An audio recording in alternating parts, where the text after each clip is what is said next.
안녕하세요. 저 이지호라고 하고요. 저는 이제 원래는 컨설턴트였었어요. 그래가지고 주로 이제 그 흔히 얘기하는 ICT 산업 쪽에 SK 계열사들하고 일을 많이 했었고, 주로 하이닉스, 뭐 CNC, SKT 뭐 이제 그런 회사들하고 일을 했었는데요. 원래는 이제 저도 4차 산업혁명 얘기가 제일 처음에 나왔을 때 별로 좋아하던 단어는 아니었습니다. 이건 뭐 하는 말인지 모르겠고, 어디서 생긴 마케팅 용어인 것 같고, 이제 그래서 이제 사실은 싫어했던 얘기였는데, 이게 어떻게 된 거였냐 하면 SK텔레콤하고 프로젝트 하고 있을 때인가 그랬었는데 무조건 주제가 4차 산업혁명이 된다는 거예요. 4차 산업혁명이 뭔지에 대해서 설명을 해줘야 된다. 임원 강의를 좀 해달라 그래가지고 이제 그때 저도 처음으로 좀 공부를 시작을 했었고 얘기를 좀 이제 저 나름대로 말이 되게 공부를 해야 되다 보니까 어쩔 수 없잖아요. 제 직업상. 근데 이제 하다 보니까 이게 나름대로 이렇게 말이 안 되는 얘기란 생각이 좀 들더라고요. 그래서 지금은 이제 제 나름대로는 꽤 납득이 된 상황이고 오히려 개념적으로 상당히 말이 되는 얘기라고 생각을 해서 사실 이런저런 자리에 좀 서고 있는데요. 이제 오늘 좀 드릴 얘기는 뭐 그런 것 같아요. 그러니까 4차 산업혁명 얘기들이 되게 많이 돌아다니고 있는데 그게 정확하게 뭐냐에 대한 얘기를 하는 경우는 별로 없고 시사점 얘기만 쭉쭉 넘어가는 경우가 되게 많은 것 같아요. 그래서 일단 앞부분에서는 도대체 4차 산업혁명이라는 걸 어떻게 해야 되느냐에 대해서 조금 한번 정리를 좀 해보고 그 다음에 그렇게 되면 도대체 세상이 어떻게 달라지는 거고 우리가 뭘 해야 되는 거냐 쪽으로 좀 얘기를 넘겨서 진행을 해보도록 하겠습니다. 아직 뭐 4차 산업혁명 얘기가 나온 지가 한 2, 3년 됐는데요. 그전에는 뭐 이제 디지털 얘기가 나오다가 4차 산업혁명 얘기가 나오니까 뭐 별의별 얘기들이 다 나왔어요. 뭐 4차 산업혁명이라는 게 세상이 초지능 사회가 되는 거네, 뭐 이게 초연결이 되는 거네, 뭐 디지털이네 얘기가 되게 많이 나왔는데 실제로 이게 정확하게 뭔지에 대해서 정의를 제대로 정리하고 넘어가는 경우가 별로 없었던 것 같아요. 그래가지고 일단은 도대체 이걸 어떻게 이해하면 되느냐부터 한번 좀 생각을 해보도록 하겠습니다. 그럼 일단 좀 사전적인 정의로 저게 왜 4차 산업혁명이냐에 대해서부터 일단 좀 생각을 해볼 필요가 있는데요. 뭐 이건 어디선가 많이 보신 얘기겠습니다만 4차 산업혁명이라는 게 왜 4차냐를 일단 생각을 해보면 이 네 번째로 정의된 산업혁명이에요. 그냥 간단히 말씀을 드리면 어떻게 된 건지를 좀 생각을 해보면 일단 아시는 것처럼 1800년대 후반에 뭐 증기기관이 발명이 되고 세상에 있던 가내수공업들이 공장이 되고 이제 그런 변화가 생겼단 말이에요. 변화가 막 생기니까 그 변화의 중간에 아놀드 토인비라는 유명한 인류학자가 조금 성급하셨어요, 이분이. 1881년에 산업혁명이라는 거는 1760년부터 1840년까지 세상이 되게 크게 바뀐 기간을 산업혁명이라고 불러보자라고 정의를 했습니다. 근데 문제는 뭐냐 하면 제 경우에는 그렇습니다. 산업혁명 때 생겨난 변화라는 게 뭐야? 라고 그냥 누가 물어보면 제 머릿속에 있는 개념들은 왠지 자동차가 발명이 되고 그 다음에 예를 들면 컨베이어 벨트 때문에 사람들이 자동화를 만들어내고 비행기가 발명이 되고 전기가 발명이 되고 그런 것들이 제 머릿속에 산업혁명이란 말이죠. 근데 가만 생각을 해보면 그 산업혁명 때 생겨났을 거라고 생각하는 변화들이 사실은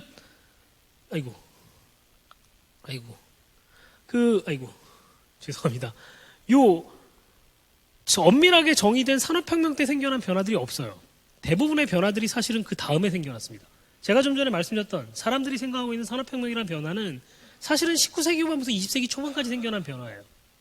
그러다 보니까 이 1차 산업혁명이 끝난 다음에 한 19세기 들어가지고 생겨난 변화가 아니고 20세기가 들어가지고 이 알프레드 챈들러라는 산업 역사를 공부하는 교수님이 이걸 보다 보니까 산업혁명 때 생겨난 변화는 사실 얼마 크지 않고 그 뒤에 훨씬 더 큰 변화가 생겼네.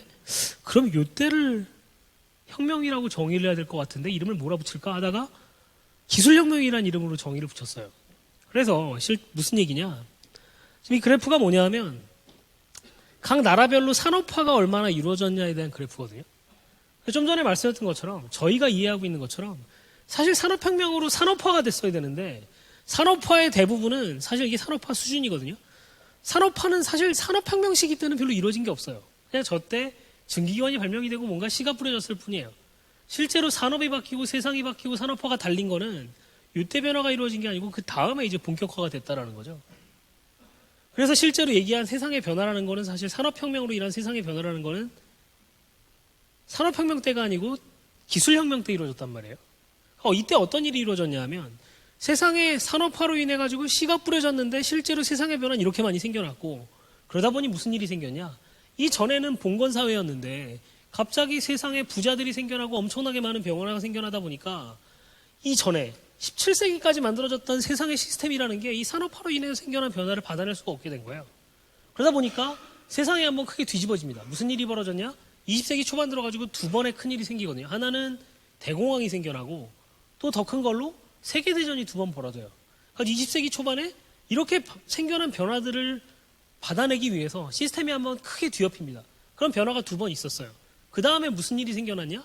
사실은 산업화로 생겨난 베네핏을 세상에 얻은 거는 이 두 번의 시기도 아니고 사실 이 뒤에 있었던 20세기 내내가 사실 산업혁명으로 인한 베네핏들을 가져간 시기였단 말이에요. 그렇게 한번 1차 산업혁명과 2차 산업혁명을 이해해보고 나면 그 다음에 좀 더 이제 다시 3차와 4차 산업혁명 얘기를 할 수 있는데 말씀드렸던 것처럼 18세기와 19세기에 1차 산업혁명과 2차 산업혁명이 생겨서 세상이 크게 한번 바뀌었고 그 베네핏을 20세기 내내 누렸는데 그게 이제 인더스트리얼라이제이션이라는 관점에서 세상이 변한 거였단 말이죠. 그러고 나서 좀 세상이 지나고 나서 보니까 또한 교수님 하나가 세상이 뭔가 또 크게 바뀔 일이 벌어지고 있는 것 같다는 생각을 하기 시작을 했어요. 그게 뭐냐 하면 컴퓨터가 발명이 되고 IT 기술이 생겨나가지고 사람들이 일하는 방식이 되게 많이 바뀌는 것 같아. 라고 이분도 또 좀 성급하게 2011년에 1980년부터 2000년까지가 컴퓨터가 생겨나고 뭔가 디지털 기술이 발견된 해니까 이걸 디지털 레볼루션이라고 이름을 붙여왔어요. 근데 문제는 뭐냐 하면 지금 와가지고 생각을 해보니 디지털 때문에 세상이 되게 많이 바뀔 것 같긴 한데 그 변화가 앞으로 진짜 많이 올 것 같은데 이미 디지털 레볼루션이라는 게 정의가 돼버린 거죠. 야, 그러면 이 앞으로 올 정말 엄청난 변화의 시기를 뭐로 이름을 붙여볼까 하다가 이게 1차, 이게 2차, 이게 3차라고 치고 4차 산업혁명이라는 걸 이름을 붙여보자 라고 해서 4차라는 이름이 붙은 거란 말이에요. 그러면 다시 돌아가서 이걸 생각을 해보면 최근에 이제 뭐 그런 얘기들 나오잖아요. 이게 뭐 4차 산업혁명이 되면 사람들이 일자리를 잃을 거고 산업구조가 바뀔 거고 어쩌고저쩌고 얘기가 되게 많이 나오는데 사실은 아까는 말씀드렸던 산업화라는 관점에서 예전에 일어났던 일들을 그대로 놔두고 봐보면 되게 비슷한 부분이 많습니다. 최근에 뭐 빈부격차가 생겨나고 있고 세상에 엄청난 부자들이 생겨나고 있고 어쩌고 얘기하는데 사실은 이때 똑같은 일이 일어났었어요. 이 세상에서 지금까지 역사상 제일 부자는 이때 석유를 가지고 부자가 됐던 록펠러가 지금의 빌 게이츠보다 훨씬 더 부자고요. 이때 엄청나게 많은 빈부격차가 생겨났고 예를 들면 이때 산업혁명 전에 있었던 직업들을 가지고 있던 사람들은 다 일자리를 잃었어요. 예를 들면 마부가 일자리를 다 잃었고 그냥 가래수공업한 사람이 다 일자리를 잃었고 그러다 보니까 실제로 1차와 2차처럼 3차 산업혁명 때 디지털의 씨가 뿌려졌고 앞으로 언젠가의 시기에 디지털이라는 게 모든 산업과 세상의 확산이 급속하게 되면 세상이 어떻게 될 거냐라는 관점에서 이걸 이해해보면 크게 다른 얘기가 아닐 거다. 그럼 몇 가지 시사점이 더 있습니다. 그럼 이제 최근에 얘기가 나오는 게 뭔가 세상이 한번 크게 바뀌고 지금까지 자본주의의 근간이 흔들릴 거다를 요 관점에서 대공황과 세계대전이라는 이름에서 생각을 해보면 크게 다르지가 않을 수가 있고 또 하나는 20세기에 과연 어떤 나라와 어떤 기업들이 세상을 지배했는지를 생각을 해보면 사실 요 시기에 다 선진국과 선진기업들이 생겨났어요. 다시 말하면 20세기 초반에 산업화를 달려가지고 선진국이 된 나라가 20세기 내내 선진국이었고 이게 늦었던 나라 중에 20세기 중반 후반에 시작해가지고 선진국이 된 나라 아무 나라도 없습니다. 그나마 한국이 빨리 달린다고 쫓아갔지만 한국은 사실 이때 시작한 거거든요. 그렇다라 그러면 지금 왜 4차 산업혁명을 난리를 치는 거냐를 가지고 생각을 해보면 이렇게 한번 생각해 볼 수 있는 것 같아요. 디지털이라는 걸로 인해 가지고 마찬가지로 1차와 2차 산업혁명 같은 3차와 4차 산업혁명이 온다 그랬을 때 만약에 디지털이라는 게 지금부터 본격화돼 가지고 확산이 이루어져서 세상이 뒤집히는 시기가 온다라고 한다 그러면 이 시기를 빨리 달릴 국가와 산업이라는 게 국가와 기업이라는 게 아마 그 뒤에 100년 동안 세상을 지배할 수 있을 거다. 그리고 21세기, 22세기는 아마도 이렇게 디지털로 인해서 세상이 뒤집어지는 거에 베네핏을 누리는 시기가 될 거다. 중간에 어떤 크랙이 일어날지 모르겠으나 그렇다라 그러면 왜 지금 와가지고 각 나라나 산업들이 4차 산업혁명을 준비를 해야 되고 난리를 쳐야 되는지에 대한 설명이 어느 정도 되지 않을까 일단 생각을 좀 할 수 있을 것 같습니다. 그러면 중요한 건 그러면 도대체 왜 지금이 이 시기라고 생각하고 난리를 치는 거냐가 이제 그 다음 질문이 될 것 같아요. 그럼 그게 왜 그런지를 한번 생각해 볼 필요가 있는데 디지털 산업, 다시 말하면 ICT 산업에서 제일 중요한 특징이 뭐냐라고 하면 아마 무어의 법칙을 들 수 있을 것 같아요. 무어의 법칙이 뭐냐? 그냥 간단하게 생각을 하면 그거잖아요. 2년마다 반도체 성능이 2배씩 늘어난다라는 걸로 생각할 수 있을 거란 말이죠. 2년에 2배라고 하면 사실 별로 큰 얘기가 아닐 수도 있는데 이걸 뒤집어서 생각을 해보면 그런 거란 말이죠. 2년에 2배면 예를 들면 3년에 4배인 거고 4년에 8배인 거고 그러면 10년 동안 1000배란 말이에요. 그러면 10년에 1000배란 얘기는 어떻게 되는 거냐 하면 20년이면 100만 배고 30년이면 10억 배고 40년이면 1조 배란 말이죠. 그럼 디지털 산업이 그렇게 빨리 발전을 하는데 다른 산업들은 어떠냐. 예를 들면 1900년대라고 이따가 생각을 해보자고. 이때 무슨 일이 있었냐면 그 사람들이 자동차를 막 발명할 때였어요. 근데 그때 무슨 일이 있었냐면 유명한 에디슨도 자동차를 만들고 싶었습니다. 그래서 에디슨이 전기차를 1900년대 초반에 여러 번 발명을 했다 결국 실패를 했어요. 왜 실패를 했냐? 전기로 만드는 ICT 기술로 만드는 자동차의 성능이라는 게 기계 방식으로 만드는 자동차 성능보다 엄청나게 떨어질 수밖에 없었거든요. 이때는. 그러다 보니까는 전기로 만든 자동차는 실패를 하고 자동차 지금 있는 내연기관들 만든 자동차가 성공을 했단 말이에요. 근데 히스토리컬리 한번 계산을 해보면 자동차 성능이라는 게 연비를 기준으로 봐보면 1년에 한 3.5% 정도 개선이 됩니다. 다시 말하면 자동차 산업은 1년에 3.5%씩 개선되는 산업이에요. 뒤집어서 얘기하면 10년, 20년이 지날 때마다 자동차 성능이라는 건 10년에 40% 정도씩 개선이 됩니다. 그럼 자동차는 10년에 40%씩 성능이 개선돼가지고 발전이 돼 왔는데 전자산업은 어땠냐? 말씀드린 것처럼 10년에 1000배씩 발전을 했단 말이에요. 그러고 나서 보니까 드디어 지금 2020년이 가까워지고 있는 이 시점에서 ICT 기술로 만드는 것들이 기존 방식으로 만들던 것들의 성능을 따라잡았고 역전할 시점이 거의 온 거 아니냐라는 얘기들이 나오기 시작을 했고 그러다 보니 이제부터는 그러면 진짜 자동차를 전기로 만드는 게 다 돼야 되는 거 아니야? 드디어 기존에 있던 산업의 것들을 전자산업, ICT 산업에 역전을 하는 거 아니야? 그렇다라 그러면 좀 전에 말씀드렸던 것처럼 지금까지는 디지털이 뭐 뒤에서 꾸물꾸물 발전해왔지만 이제부터는 급속하게 모든 산업을 대체하면서 확산이 이루어질 거 아니야? 라는 생각들을 할 수 있는 타이밍이 됐다라는 거죠. 좀 넘어가 생각을 해보면 예를 들면 요새 인공지능 얘기를 하고 있는데 마찬가지로 컴퓨터 성능이 엄청나게 발전을 하다 보니까 이거 뭐냐 하면 100만 원짜리 컴퓨터가 계산할 수 있는 계산 능력이에요. 컴퓨터가 엄청나게 빠르게 발전하다 보니 지금 와서 무슨 얘기가 나오고 있냐 하면 2023년이 되면 100만 원짜리 컴퓨터가 가지고 있는 계산 성능이라는 게 사람 한 명의 머리보다 좋아지는 시점이 곧 온다.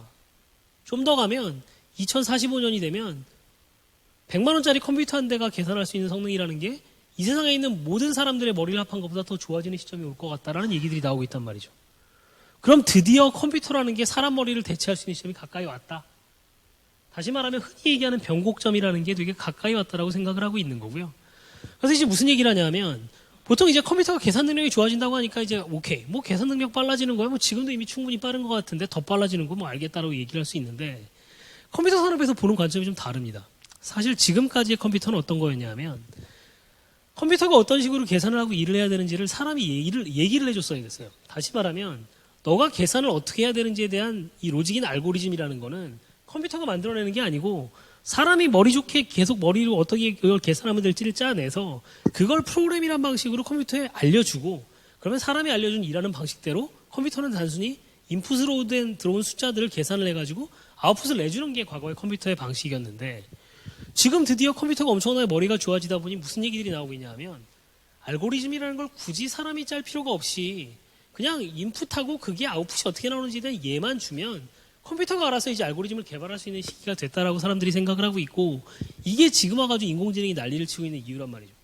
드디어 디지털이라는 게 세상에 있는 많은 것들을 대체할 수 있는 시점이 됐다라고 생각을 하는 거고요. 그럼 다시 좀 돌아가서 정리를 해보면 아까 말씀드렸던 1차와 2차 산업혁명이라는 건 뭐냐? 사람이나 동물의 힘을 이용하던 힘이라는 측면에서 기계라는 게 대체라는 게 과거의 산업화의 그냥 아주 간단한 키워드였다라고 한다 그러면 앞으로의 디지털라이제이션이라는 측면에서 보면 머리라는 측면에서 기계가 사람을 대체하는 타이밍이 오고 있다. 그럼 그게 어떻게 산업을 바꿀 거냐라고 이해하시면 될 것 같다라는 거고요. 무슨 얘기냐? 왜 가만 좀 생각을 해보시면 작년 초에 왜 그런 기사를 좀 보셨을 거예요. 구글하고 네이버가 번역기 성능이 이제 엄청나게 좋아져가지고 이제 좀 쓸만해졌어. 이제 조만간 외국어 배울 필요 없을 것 같아. 그 얘기가 나온 게 한 1년에서 한 1년 한 3, 4개월 정도 됐습니다. 무슨 일이 벌어졌냐면 그때 원래 이제 구글이 1997년에 세워진 다음에 구글이 원래 글로벌 회사를 지어했었단 말이죠. 그러니까 구글이 중요하게 생각한 서비스 중에 하나가 번역이었어요. 1997년부터 구글이 번역팀을 잘 만들려고 되게 노력을 했었습니다.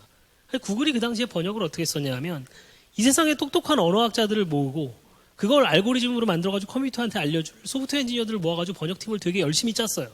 그 그다음에 번역팀을 열심히 만들었었단 말이에요.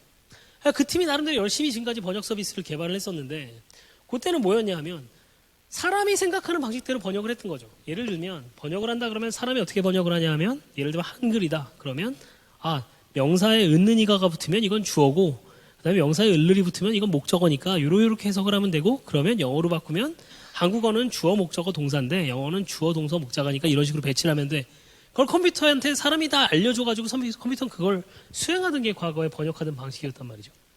그렇게 번역을 만들어가지고 이 사람들이 1912년에 워크샵을 했습니다. 비전 워크샵을 했어요. 야, 우리가 지금까지 열심히 고생해가지고 15년 동안 번역기 성능이 되게 좋아졌는데 조금만 더 하면 될 것 같아.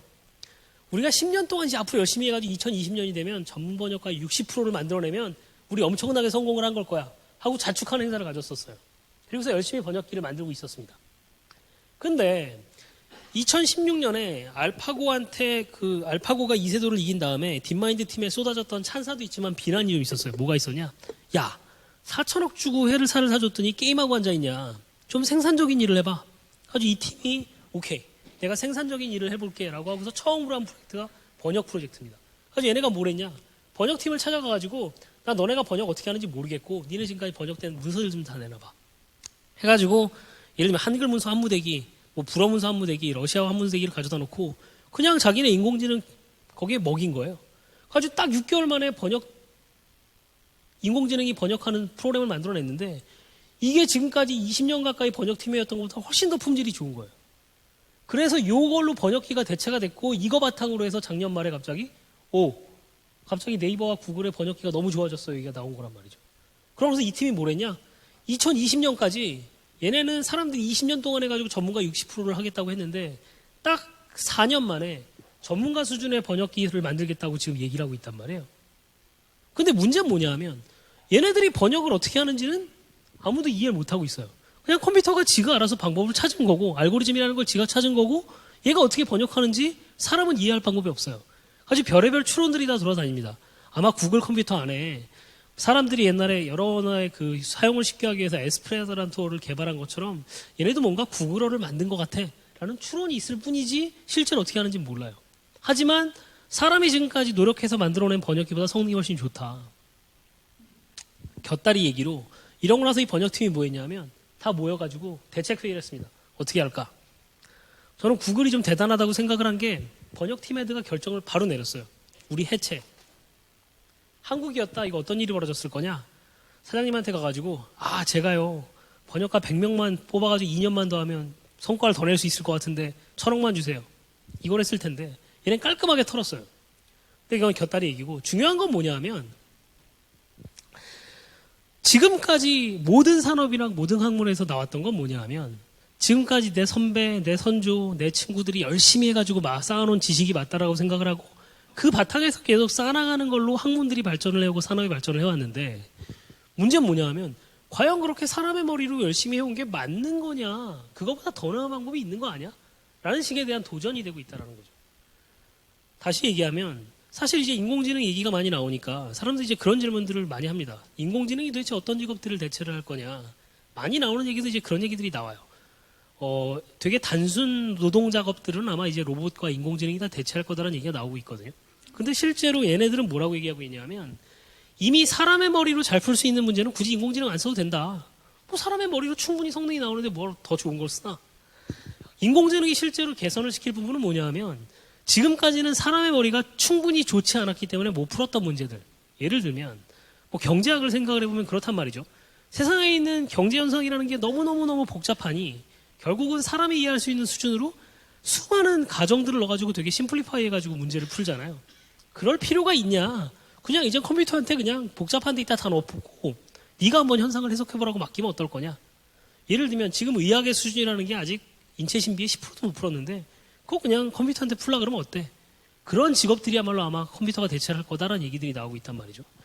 그럼 지금까지 있던 산업들이 이런 식으로 뒤집어진다 그러면 지금까지 우리가 믿어왔던 방식이 뒤집어진다 그러면 어떻게 될 거냐에 대해서 이제 질문들이 나오고 있는 거고 좀 더 얘기를 가보면 그 다음에 이제 구글이 딥마인드 팀이 뭐를 시작을 했냐 하면 구글이 비용이 제일 고민이 되는 게 전기료예요. 데이터 센터에서 엄청나게 전기를 먹다 보니까 그래서 얘네가 이제 데이터 센터를 또 가서 붙기 시작을 했어요. 가지고 어떻게 했냐? 데이터 센터에서 전력을 통제하는 권한을 가져갔습니다. 아주 돌려보니까 어떤 일이 생겼냐면 전기가 막 쓰이다가 갑자기 머신러닝한테 통제권을 넘겨주니까 갑자기 전기가 40%가 떨어져요. 그랬다가 이걸 다시 끄니까 다시 전기가 40%가 올라갑니다. 왜 이렇게 얘네가 전력을 조금 쓸 수 있는지 아무도 이해를 못하고 있어요. 그래서 얘네가 지금 뭐 하고 있냐면 영국의 전력회사를 찾아가가지고 영국 전체의 전력 소비량을 내가 15%를 줄여주겠다 해가지고 그 프로젝트를 시작을 했습니다. 지금까지 나름대로 이 세상에 똑똑한 전기학자들이 붙어가지고 전력 소비량을 줄이기 노력을 했는데 그냥 한 방에 이렇게 해결을 해버렸다는 거죠. 그럼 그랬을 때 지금까지 우리가 믿어왔던 산업에서의 맞다고 생각했던 프로세스들이 과연 앞으로도 유효할 거냐?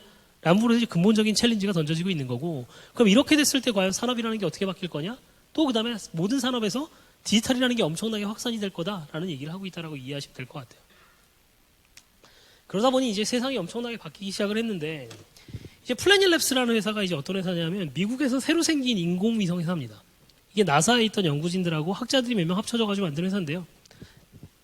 어떻게 된 거였냐면 나사가 1914년에 2014년에 지구를 관측하는 인공위성을 하나 쐈어요.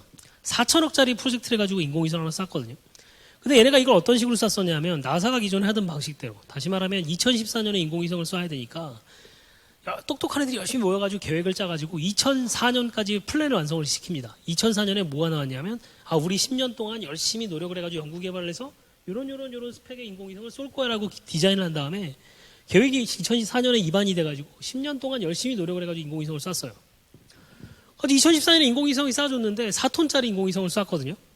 근데 이걸 쏘고 나가지고 나사에 있던 애들이 보니까 이게 좀 이상한 거예요. 10년 동안 4천억을 들여가지고 인공위성을 쐈는데 거기 들어가 있던 카메라가 800몇십만 화소인가 1000만 화소인가 그래요. 근데 이 학자 중에 한 명이 좀 이상하다고 생각을 한 거죠. 내가 지난주에 핸드폰을 새로 샀는데 여기 2천만 화소가 들어있는데 이거 뭐지? 그래서 얘가 나사를 때려치고 회사를 만듭니다. 얘는 뭐냐면 나사가 했던 방식이 이제 틀렸다. 전자기술이라는 게 엄청나게 빨리 발전하고 있기 때문에 저런 식으로 10년 동안 계획 세워가지고 하는 건 답이 아니야. 나는 어떻게 인공위성 만들 거냐? 그냥 그런 거 없이 시장에서 있는 거 중에 제일 싼 거 사가지고 잘 만들어 볼래. 그래서 이 회사를 차린 다음에 몇백억 펀딩을 받았어요. 그 다음에 얘네가 인공위성을 만드는데 인공위성이 어떻게 생겼냐? 10cm, 10cm, 30cm짜리 인공위성을 만듭니다. 여기에 2,800만 화소인가 2,400만 화소짜리 카메라가 올라가 있어요. 그래서 얘네가 만들었는데 얼마짜리냐? 4kg짜리란 말이에요. 그러니까 이거 얼마나 했겠어요? 이거 뭐 하나에 몇백만 원이나 하겠어요? 요거를 한꺼번에 120개인가 110개를 만듭니다. 130개를 만들어요. 그래서 이걸 어떻게 쏠까 고민을 하는데 옛날에 4톤짜리 인공위성 쏠 때야 엄청나게 크니까 엄청나게 큰 로켓을 가지고 돈을 들여가지고 쐈어야 되는데 이게 그렇게 돈 들일 필요가 없는 것 같은 거죠. 그래서 얘네가 어떻게 생각을 하냐? 이걸 어떻게 싸게 쏴볼까 하다가 그 생각을 해요. 이 세상에 우주정거장이라는 게 있대더라. 근데 우주정거장이 6개월마다 우주인을 교대를 시킨다며. 그래서 얘네가 그 IS를 찾아가요. 그래가지고 걔네한테 이제 협상을 합니다. 뭐냐? 니네가 6개월마다 우주인 보낸다며. 그때 가방 하나만 좀 들고 타줘. 그래서 얘네가 어떻게 이 인공위성을 쏘냐 하면 우주인이 이게 IS인데 IS에서 올라가요. 가방을 들고. 그 다음에 얘가 우주복을 입고 나가지고 여기에 그 가방을 붙입니다. 그 다음에 얘가 지구를 돌 때 2개씩 그냥 던져요. 그래가지고 런칭을 하거든요. 아주 얘네가 130개 되는 인공위성을 몇백억 가지고 다 쏴버렸어요. 근데 얘네가 지금 얘기하고 있는 게 뭐냐면 이 세상에 있는 회사 중에 우리가 지구를 관측하는 위성이 제일 많아요.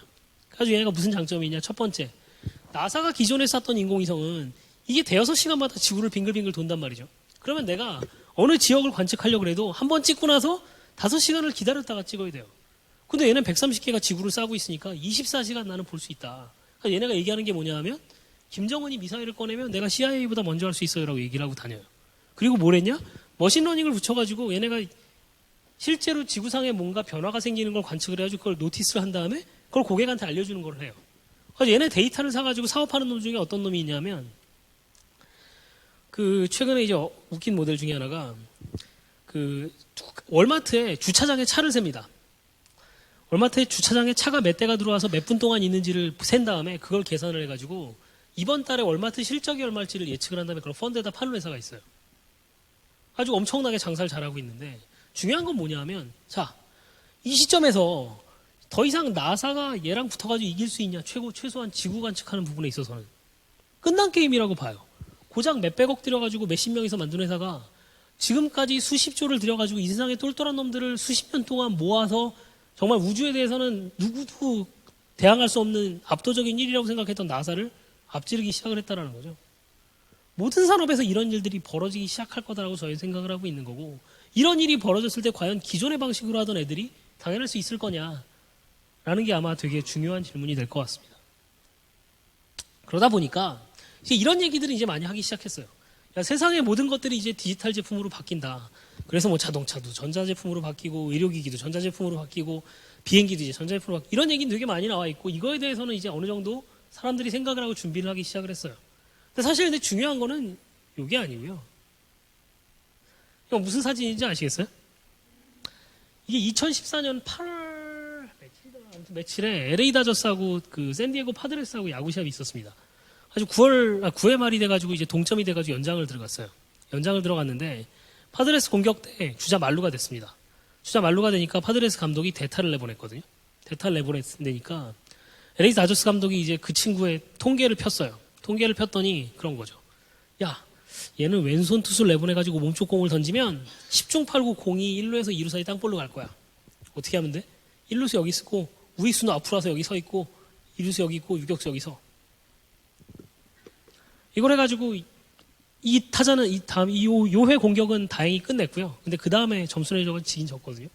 근데 무슨 말씀을 드리고 싶냐면 이게 된 다음에 이 사람이 나름대로 어떻게 됐었냐면 되게 칭찬을 받았어요. 야, 혁신적인 사고다.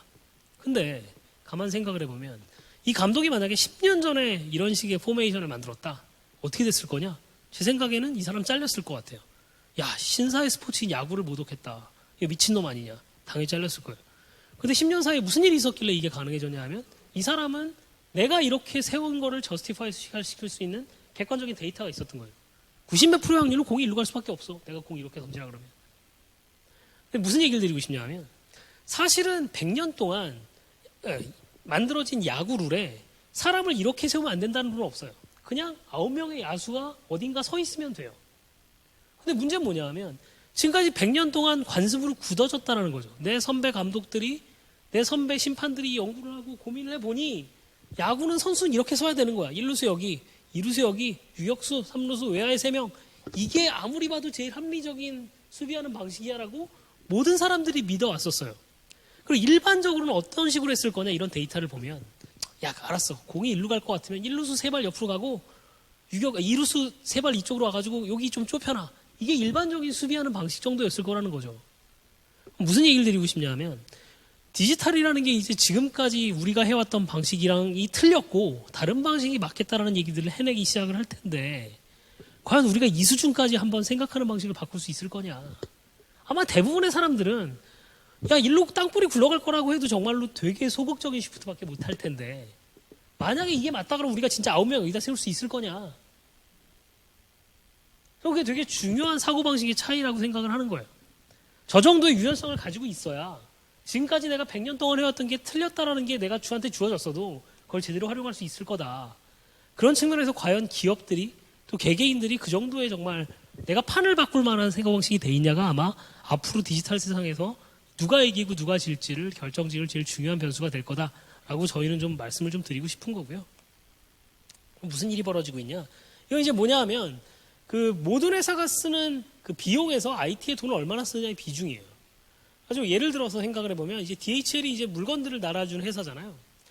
DHL이 무슨 일이 있었냐면 1999년에는 DHL이 사실 IT, 다시 말하면 뭐 이메일 깔고 뭐 그런 데는 돈을 별로 안 썼어요. 그냥 기본적으로 이메일 서버나 구축하고 뭐 컴퓨터 깔아가지고 뭐 엑셀이나 돌리고 요게 수준의 투자를 했었고 나머지 94%의 돈은 어디에 투자를 했었냐면 비행기를 사고 창고를 짓고 자동차를 사는 데 썼었습니다. 근데 2000년대 들어가지고 갑자기 중국이 엄청나게 발전하면서 전 세계 물류가 급증을 하기 시작을 했거든요. 그러니까 얘네가 보니까 비행기를 사도 끝이 없는 거예요. 그래서 얘네가 생각을 바꾸기 시작을 했어요. 어떻게 되는 거냐? 야, 비행기 이제 그만 사고 비행기를 좀 효율적으로 돌릴 방법을 좀 찾아봐. 그래서 얘네가 그때부터 IT에 투자를 시작을 합니다. 아주 2014년 기준으로는 얘네가 쓰는 비용 중에 비행기 쓰는 것만큼이나 많은 돈을 IT 시스템에 쓰기 시작을 해요. 그러니까 얘네가 이런 거 가지고 뭐라고 있냐?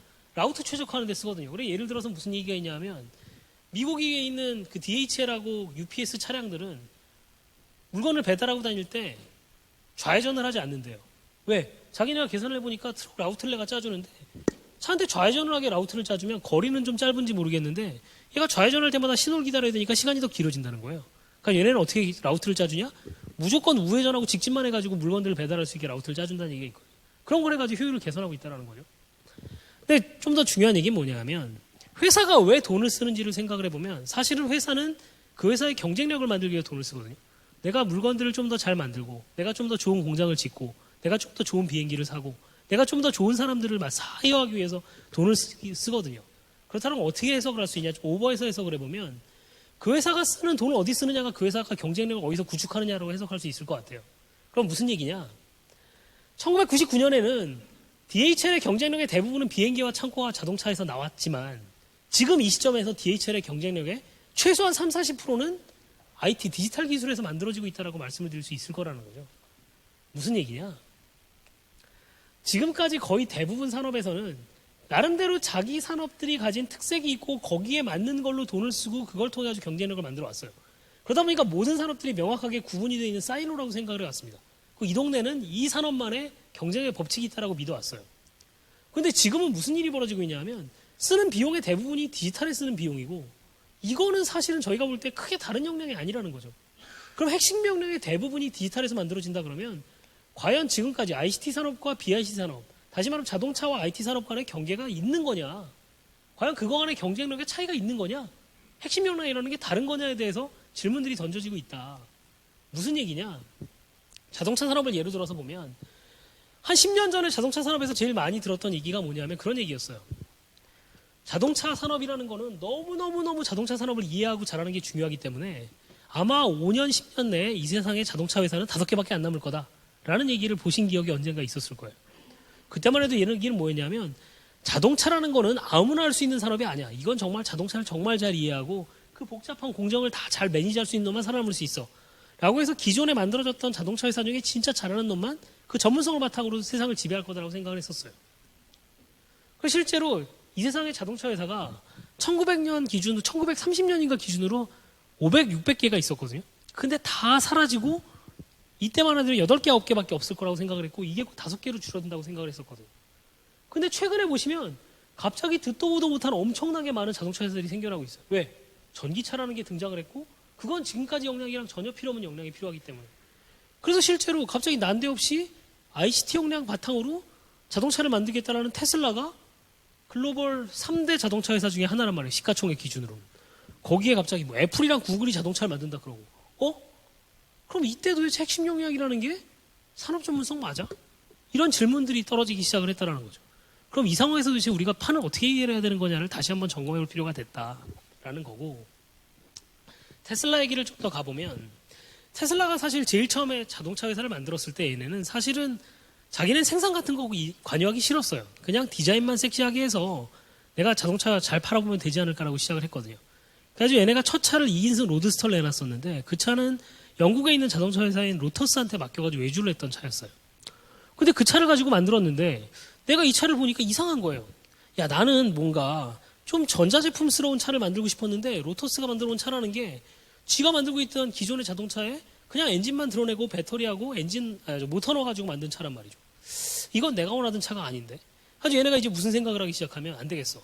기존의 자동차 업체들 맡겨와야 답이 안 나오니 내가 직접 자동차를 만들자라고 해가지고 얘네가 GM하고 그 도요타가 만들어서 합작하던 공장 중에 망했던 공장 하나를 인수를 해가지고 자동차 공장으로 바꿉니다. 근데 공장을 바꾸면서 뭘 생각을 했냐? 이 자동차는 좀 다르게 만들 거야. 전자제품처럼 만들 거고 첫 번째.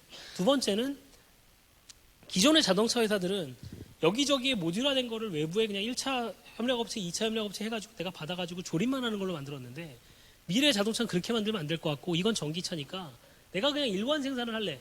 부품 생산부터 최종차까지를 그냥 내가 한 공장에서 예를 들면 볼트와 배터리 소재를 넣으면 자동차가 만들어져라는 식으로 그냥 그 안에서 다 만드는 공장을 만들어 보겠다고 만들거든요. 그 다음에 세 번째로 완전하게 자동화가 된 공장을 만들겠다, 로봇으로.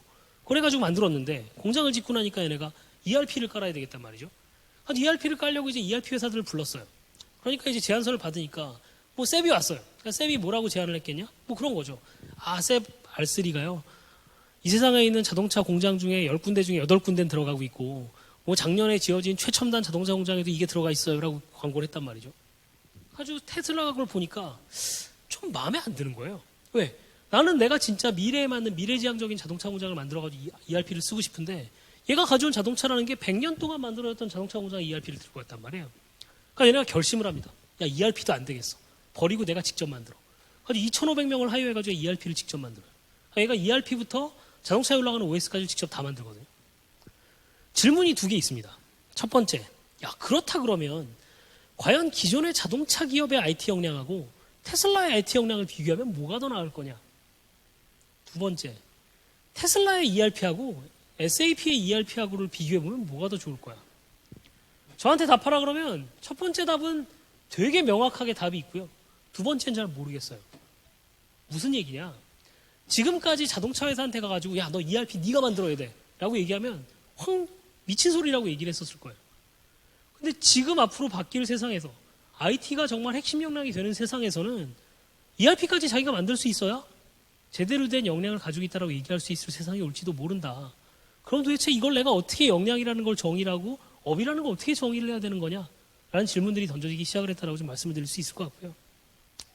그럼 이제 좀 정리를 한번 잠깐 하고 넘어가면 지금까지 이제 말씀을 드려가지고 4차 산업혁명으로 세상이 바뀌고 뭔가 뒤집어질 거다라고 말씀을 드렸는데 사실 지금까지도 믿어지고 있는 모든 나라의 경제 성장의 공식은 사실 있습니다. 뭐냐 하면 내가 경제를 성장시키기 위해서는 그 나라가 있는 자원을 최대한 활용을 해야 돼. 사람이 많으면 노동력 때려받고 예를 들면 내가 광물 자원이 많으면 광물 팔고 뭐 그걸 해가지고 이제 경제를 일으켜요. 그럼 그 번 돈으로 뭐를 하냐? 제조업을 일으켜야 돼요.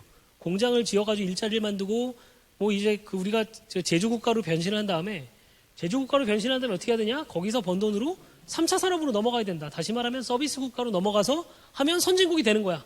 라는 게 모든 사람들이 믿어왔던 경제성장의 법칙이었어요. 우리나라도 이걸 따라가지고 열심히 달렸습니다. 근데 문제는 뭐냐 하면 지금 시점에서 생각을 해보니 야, 그래서 이 곡선을 따라가지고 열심히 하는 건 좋은데 그래서 이 끝에 뭐가 있는데 첫 번째, 야, 아까 말씀드린 것처럼 19세기 후반에 이 산업화를 달렸던 국가가 아닌 나라가 이 S컵을 제대로 따라가지고 여기까지 가서 선진국이 된 국가 있어? 없어요. 두 번째, 오케이. 그렇게 해가지고 내가 정말 죽을 똥 살똥 해가지고 선진국이 된다고 쳐. 지금 선진국 경제 성장률 얼마야? 다 2%가 안 된단 말이에요. 야, 이게 맞아? 이거 그냥 끝난 거 아니야? 가봐야 답이 없는 거 아니야? 그럼 앞으로 모든 나라가 선진국이 되면 전 세계는 2% 성장하는 거야? 이런 질문도 이제 던져질 수밖에 없는 상황이 됐다는 거죠. 다시 말하면 1차와 2차 산업혁명으로 정의된 산업화라는 걸 통해서 만들어질 수 있는 성장의 곡선이라는 거는 있었고 분명히 이걸 통해 가지고 20세기 내내 모든 나라의 경제가 성장을 했는데 지금 와서 보니 아, 이제는 어느 정도 이게 한계에 도달했다. 이건 이제 세츄레이시 돼버렸다. 그렇다라 그러면 지금부터 경제라는 게 성장을 하고 세상이 발전하려면 또 다른 S커브가 튀어나와야 될 거다. 이게 뭘 거냐가 이제 질문이었던 거고 지금 시점에서 저 질문의 답이라는 게 아, 이때는 인더스트리얼 레볼루션이라고 한다 그러면 이때는 디지털 레볼루션일 거다라고 이제 생각을 하기 시작한 거고 그게 3차 산업과 4차 산업혁명을 얘기하는 제일 큰 이유고 그게 1차 때 씨가 뿌려지고 2차부터 이게 달렸던 게 과거였다고 한다 그러면 마찬가지로 3차 산업혁명 때 씨가 뿌려지고 4차 산업혁명이라는 걸 통해 가지고 이게 달리기 시작하는 계기가 될 거다라고 생각을 하면 아마 크게 틀리지 않으실 거다. 그래서 생각을 해보면 아까 말씀드렸던 이 정체된 성장에서 벗어나서 다시 성장하기 시작한 유일한 선진국이 한 나라 있어요. 미국이에요. 미국이 왜 다시 경제가 활성화가 됐는지를 이런 관점에서 해석을 해보면 미국은 유일하게 과거의 이 S커브에서 벗어나서 새로운 S커브에 남들보다 먼저 올라탄 거 아니냐. 그래서 미국 경제가 남들보다 다르게 활황을 하고 있는 거 아니냐라고 해석을 할 수 있을 것 같다라는 거죠. 실제로 미국에서 지금 잘 나가고 있는 회사들은 다 이 새로운 디지털 레볼루션에 걸맞는 디지털 기업일 거다라고 얘기를 하면 크게 틀리지 않을 거다라고 말씀을 드릴 수 있을 거다라는 거예요. 그렇다라 그러면 국가적인 측면에서도 더 이상 한국이 서비스 산업 간다고 난리를 칠 게 아니고 여기서 일로 넘어가야 되는 거 아니야? 라는 고민들을 하고 있는 게 지금 4차 산업혁명을 얘기하고 있는 이유일 거라는 거죠. 이제 한 가지 좀 재미있게 볼 게 중국인데 중국이 사실은 지금까지는 한국의 커브를 따라가려고 되게 노력을 했어요. 물론 스케일은 더 크지만 한국이 했던 방식이랑 똑같은 방식으로 이걸 따라가려고 노력을 했습니다. 다시 말하면 국가의 노동력 가지고 엄청나게 키운 다음에 우리나라는 사실 노동력으로 큰 나란 말이에요. 노동력으로 엄청나게 키운 다음에 한국이 옛날에 CDMA에서 했던 것처럼 진입장벽 쳐놓고 우리나라 제조업 키워가지고 그 다음에 서비스로 넘어가면 되는 거 아니야? 라고 생각을 했는데 얘네도 지금 생각을 바꾸기 시작했어요. 한국을 보니까 한국 따라가 봐야 여기고 가봐야 선진국 못 가고 여기 정체가 돼 있다는 거죠. 그럼 얘네가 지금 무슨 짓을 시작을 했냐? 오케이, 그럼 나는 여기서 일로 바로 건너뛰자라는 생각을 시작을 했다라는 거죠.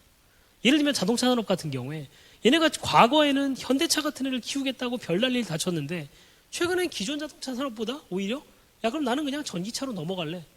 지금 미국에서 튀어나오고 있는 전기차 회사의 한 80% 90%는 사실은 다 중국 자본이 만들고 있는 회사예요. 파이낸스도 마찬가지입니다. 얘가 금융산업을 키우겠다고 난리를 치고 있는데 안 되겠어. 그러면 나는 그냥 요 스테이지 건너뛰어버리고 디지털 파이낸스, 다시 말하면 핀텍으로 넘어가겠다라고 얘기를 하고 있다는 거죠. 실제로 중국 가보시면 애들이 모바일 가지고 쓰고 있는 거 보면 좀 황당할 정도거든요. 그럼 애들이 다 그럼 이제 이 패스를 타기 시작을 했다. 그럼 우리나라의 국가도 기업도 어떻게 일로 넘어갈 거냐가 이제 중요한 숙제가 되기 시작했다라는 게 지금 뭐 한국 정부가 4차 산업혁명을 난리를 치고 있는 이유고 실제로 모든 산업이나 모든 기업들이 이걸 넘어가야 사실 그 뒤에 100년 동안 세상을 지배할 수 있을 거다라는 화두가 진짜로 유효한 시점이 됐다는 말씀을 정리해서 좀 드리면 될 것 같고요. 그럼 이제 한번 생각해 봐야 될 게 왜 혁명이냐는 거예요. 사실 이제 전기차가 도대체 과연 언제 될 거냐, 이거 30년 돼도 얼마 안 될 거야 얘기가 나오는데 1차와 2차 산업혁명 때를 생각을 해보면 이게 이제 1900년에 뉴욕 5번가를 찍은 사진이고요. 이게 13년 뒤에 그 비슷한 자리를 찍은 사진이에요. 차이가 뭐냐? 이때는 다 마차입니다. 자동차가 딱 한 대 있어요. 이때는 100% 다 자동차예요. 이때 자동차가 어떻게 될 거냐? 자동차가 다 마차를 대체할 거라는 생각한 사람이 있을 거냐? 별로 없었을 거예요. 이때 무슨 얘기가 있었냐면 야 자동차 저거 뒤에 이상한 연기 나오고 저거 위험하니까 앞에서 사람이 깃발 들고 뛰어 뭐 이런 법만 들고 그랬던 때란 말이죠. 이때 뭐 자동차 확산이 되면 마부가 일자리 잃을 거네, 말은 어떡할 거냐 난리를 쳤을 거란 말이죠. 13년 뒤에 이런 일이 벌어져 버렸다는 거예요. 이래서 혁명이라고 얘기를 붙이는 거거든요. 그리고 이런 변화가 실제로 1차 산업혁명 때가 아니고 2차 산업혁명 때 생겼다는 거죠. 그럼 디지털 얘기가 과거 30년 동안 열심히 얘기가 되곤 했지만 그게 3차 산업혁명 때였다고 얘기를 한다 그러면 지금부터 이런 변화가 생길 시점인 거 아니냐라는 사람들이 하기 생각을 했다라는 거고 그럼 이런 식으로 급격한 변화가 생겼을 때 어떻게 할 거냐라는 게 정말 좀 시리어스하게 생각해 봐야 될 타이밍이 됐다라는 말씀을 좀 드리고 싶은 거고요. 한 가지 더 말씀드릴 거는 이때는 그래도 나았어요. 왜? 자동차라는 건 3.5%씩 개선되는 거거든요. 내가 2년 뒤에 자동차 만들어 봐야 7% 성능 떨어진단 말이에요. 현대차가 뭐 지금 뭐 얼마 전에 제네시스 나왔을 때 쟤는 뭐 자동차가 너무 무거워가지고 뭐 연비가 떨어지고 어쩌고 했지만 사실 성능 차이 크게 안 나거든요. 근데 전자산업은 어떠냐? 2년 뒤쳐지면 성능이 4분의 1밖에 안 나온단 말이에요. LG전자 모바일이 왜 저 모양 저 꼴이 됐냐? 딱 안드로이드 2년 늦었기 때문에 저렇게 됐단 말이죠. 디지털이라는 건 진짜로 늦어버리면 답이 안 나온다라는 게 하나 더 추가적으로 좀 생각해볼 화두라고 생각을 합니다. 전기차 얘기를 하니까 하나 더 얘기할 게 이거예요. 전기차가 언제 될 거냐 막 얘기가 많은데 DHL이 지금 골 때린 일을 하고 있어요. DHL이 그냥 물류회사란 말이에요. 얘네가 원래는 폭스바겐에서 자동차를 사서 썼거든요. 사실 폭스바겐한테 자동차를 뭐 야 이렇게 만들어주고 저렇게 만들어줬으면 좋겠어 하고 계속 얘기를 했는데 폭스바겐이 말을 잘 안 듣는 거예요. 얘가 차 얼마나 사겠어. 얘가 이제 열받아서 2014년에 방향을 바꿉니다. 무슨 일을 했냐? 2014년에 독일에 있던 조그마한 70명짜리 스트리트 스쿠터란 전기차를 만들던 회사를 사가지고 쥐가 직접 차를 만들기 시작을 해요. 그래서 얘가 1년에 2,000대 만들기 시작하다가 올해부터 3만 대로 늘리고요. 내년부터는 물류회사들한테 야 이거 물류용으로는 이 차가 짱이야. 내가 잘 알거든. 차를 팔기 시작을 해요. 전기차가 될 거냐 안 될 거냐 이게 확산이 얼마나 될 거냐라고 얘기를 하는데 전 이걸 보고 있으면 10년 내에 전기차로 다음 바뀌면 이상한 일일 것 같아요. DHL조차도 이렇게 쉽게 전기차를 만들어가지고 지가 쓰고 팔고 있는데 과연 그게 진짜로 어려운 일일 거냐? 잘 모르겠어요. 좀 더 넘어가서 테슬라 얘기를 해보면 테슬라가 이제 최근에 너가 도대체 지금 제일 관심 있는 게 뭐야? 라고 하면 중국의 게임 산업을 보고 있다는 얘기가 어디서 튀어나왔습니다. 중국의 게임 산업을 왜 보는데 아이가 중국의 게임 산업을 보니까 얘가 사람들 돈 빼먹는데 짱이라는 거예요. 무슨 얘기냐? 옛날에 게임 산업을 생각을 해보면 그런 거였어요. 내가 게임을 하려면 50만 원 주고 게임기를 하나 사고 5만 원 주고 게임팩 산 다음에 내가 100시간, 200시간 투자를 게임을 하면 게임이었어요. 그러다 보니 내가 60만 원이라는 돈을 투자를 할 의향이 있는 사람만 게임을 하고 게임이라는 걸 하기 위한 명확한 진입장벽이 있었어요. 그러다 보니 이 세상 사람 중에 한 10명 중에 1명밖에 게임을 안 했었거든요. 지금 생각을 해보시면 어떤 식이냐? 일단 공짜로 스마트폰에 게임 다 나눠줘요. 그 다음에 어떤 식으로 돈을 버냐? 약 올리죠. 10분 하고 나서 하트 떨어졌어. 10분 더 하고 싶으면 1,000원 더 내. 예를 들면 뭐 내가 뭐 게임을 하다가 보면 아우 야 너 100시간 들여가지고 캐릭터 키우지 말고 쟤 10만 원 들여가지고 30분 만에 저 캐릭터 만든 건데 약 올려가지고 돈들을 긁어내거든요. 근데 뭐가 달라졌냐? 프라이싱이 달라졌어요. 옛날에 내가 게임을 하려고 그러면 얘가 10분 게임할 놈이든 제가 10시간 게임할 놈이든 다 5만 원을 냈어야 됐어요. 근데 지금 게임 사람은 어떠냐면 나는 게임 조금만 할 거면 3천 원만 써도 되고 내가 진짜 시리하게 쓸 거면 걔는 100만 원까지 써서 게임을 한단 말이죠. 무슨 얘기냐? 부분 유료화라는 게 시장을 엄청나게 키웠거든요. 얘는 뭐 하고 싶은 거냐? 그런 거예요. 제가 예를 들어 모델 3를 사가지고 몰고 있다고 치고 뭐 예를 들면 토요일 아침에 저한테 문자 하나 보내는 거죠. 제가 차를 딱 시동을 키면 대시보드에 문자가 나와요. 야, 이 차가 사실 제로백이 8초인데 너가 오케이 하면 내가 이틀 동안 제로백 3초로 타게 해줄게. 해볼래? 제가 이틀 동안 쓰고 나면 월요일 날 메시지 또 하나 뜨는 거죠. 유효기간 끝났거든? 계속 쓰려면 한 달에 2,000불. 예를 들면 뭐 방탄소년단이 신보가 나왔다. 그럼 또 이제 뜨는 거죠. 야, 너 몰랐는데 이 차 사실 스트리밍 기능이 있거든? 스트리밍 하려면 한 달에 200불. 이 짓을 하고 싶다는 거예요. 무슨 얘기냐? 지금까지 자동차 회사들은 내가 2만 불을 들여가지고 차를 만들면 그걸 2만 1,000불에 팔아가지고 1,000불 버는 게 이 회사의 모델이었는데 얘는 무슨 얘기냐? 내가 자동차 얼마 들여서 만드는 건 상관없고 나는 10,000불의 자동차를 준 다음에 3만 불 돈을 여기서 빼내겠다. 그래서 돈을 내가 더 벌겠다라고 얘기를 하고 있단 말이에요. 이게 도대체 뭔 소리냐? 첫 번째, 과연 이런 식으로 돈 벌겠다는 놈들한테 과연 다른 자동차 회사들이 대항할 수 있을 거냐? 전 되게 어려울 거라고 봐요. 얘네들은 정말 소프트웨어로 다 다운로드가 돼가지고 업그레이드가 되는 애들이고 기존의 자동차는 그 준비가 하나도 안 돼 있단 말이에요. 이거 어떻게 할 거냐고. 두 번째는 드리고 싶은 제일 큰 얘기는 산업혁명 때 만들어졌던 제일 중요한 법칙이 뭐냐면 대량 생산이에요. 대량 생산은 뭐냐면 이 사람 난 누군지 모르겠고 그냥 평균 내가지고 너 니즈는 그냥 내가 표준화된 하나의 그냥 고객이 있다고 가정을 하고 실제로 없는 가상의 고객을 만들어 놓고 그 고객한테 맞는 제품을 주고 프라이싱을 받았었어요. 디지털이 되면 뭐가 제일 바뀔 거냐? 더 이상 그런 식의 그냥 모든 사람들을 단일화로 해가지고 하는 게 필요 없어지고 다른 방식으로 프라이싱을 매기는 게 가능해진다. 그러면 진짜 돈을 벌 방법이라는 건 사람의 주머니에서 돈을 끌어낼 방법이라는 거는 정말 무궁무진해질 거다. 지금은 예를 들면 어떤 사람이 내가 2만 원, 내가 자동차를 살 수 있는 돈이 얼마가 있던 2천만 원밖에 못 받는 거예요. 1,990만 원 있는 사람은 내가 자동차 팔 방법이 없고 그 사람한테 자동차를 팔 방법이 없고 내가 3천만 원, 4천만 원이 있건 저 사람한테는 2천만 원밖에 못 받아내요. 근데 얘네가 하겠다는 건 뭐냐면 1,990만 원이 있는 놈이면 내가 1,990만 원 다 받고 자동차 팔 거고 제가 3천만 원 있는 놈이면 걔한테 3천만 원 받아낼 거라고 생각을 하고 있다는 거죠. 그럼 이게 어떻게 될 거냐? 세상에 사람들이 돈 쓰는 방법이 어떻게 바뀔 거냐가 되게 중요한 화두가 될 수 있다는 말씀을 좀 추가적으로 드리고 싶고요. 뭐 쭉쭉 넘어가서 그러면 4차 산업혁명이 되면 도대체 어떤 일이 벌어질 거냐라는 걸 한번 생각을 해보면 크게 한 6가지 정도의 화두로 생각을 해볼 수 있을 것 같습니다. 첫 번째, 아까 말씀드렸던 것처럼 지금까지 100년, 200년 동안 사람의 머리로 만들어서 맞다고 믿어왔던 산업의 룰, 도메인 날리지라는 게 근본적으로 바뀔 가능성이 있다. 그러면 업의 정의라는 게 뒤바뀔 가능성이 있다는 게 첫 번째가 될 것 같고요. 두 번째는 그와 동시에 밸류체인이라는 게 근본적으로 뒤바뀔 거다. 최근에 이제 모빌리티라는 얘기들이 많이 나오고 있잖아요. 모빌리티라는 단어가 왜 생긴 거냐를 생각을 해보면 과거에는 자동차 산업의 밸류체인이 명확하게 둘로 나눠져 있었습니다. 한쪽은 제조업으로서의 자동차 산업이 있었고 반대쪽은 그걸 받아가지고 서비스업으로서의 운수 산업이 있었어요. 그 두 개는 완전히 세퍼레이트된 인더스트리였거든요. 최근에 모빌리티라는 단어가 왜 튀어나왔냐? 이건 제조업도 아니고 서비스 산업도 아니고 두 개가 명확하게 애매하게 뭉개진 산업이야. 그걸 내가 뭐라고 불러? 그래서 이제 모빌리티란 새로운 산업이 생겨나기 시작했단 말이죠. 그런 식으로 밸류체인이 뒤바뀔 거다.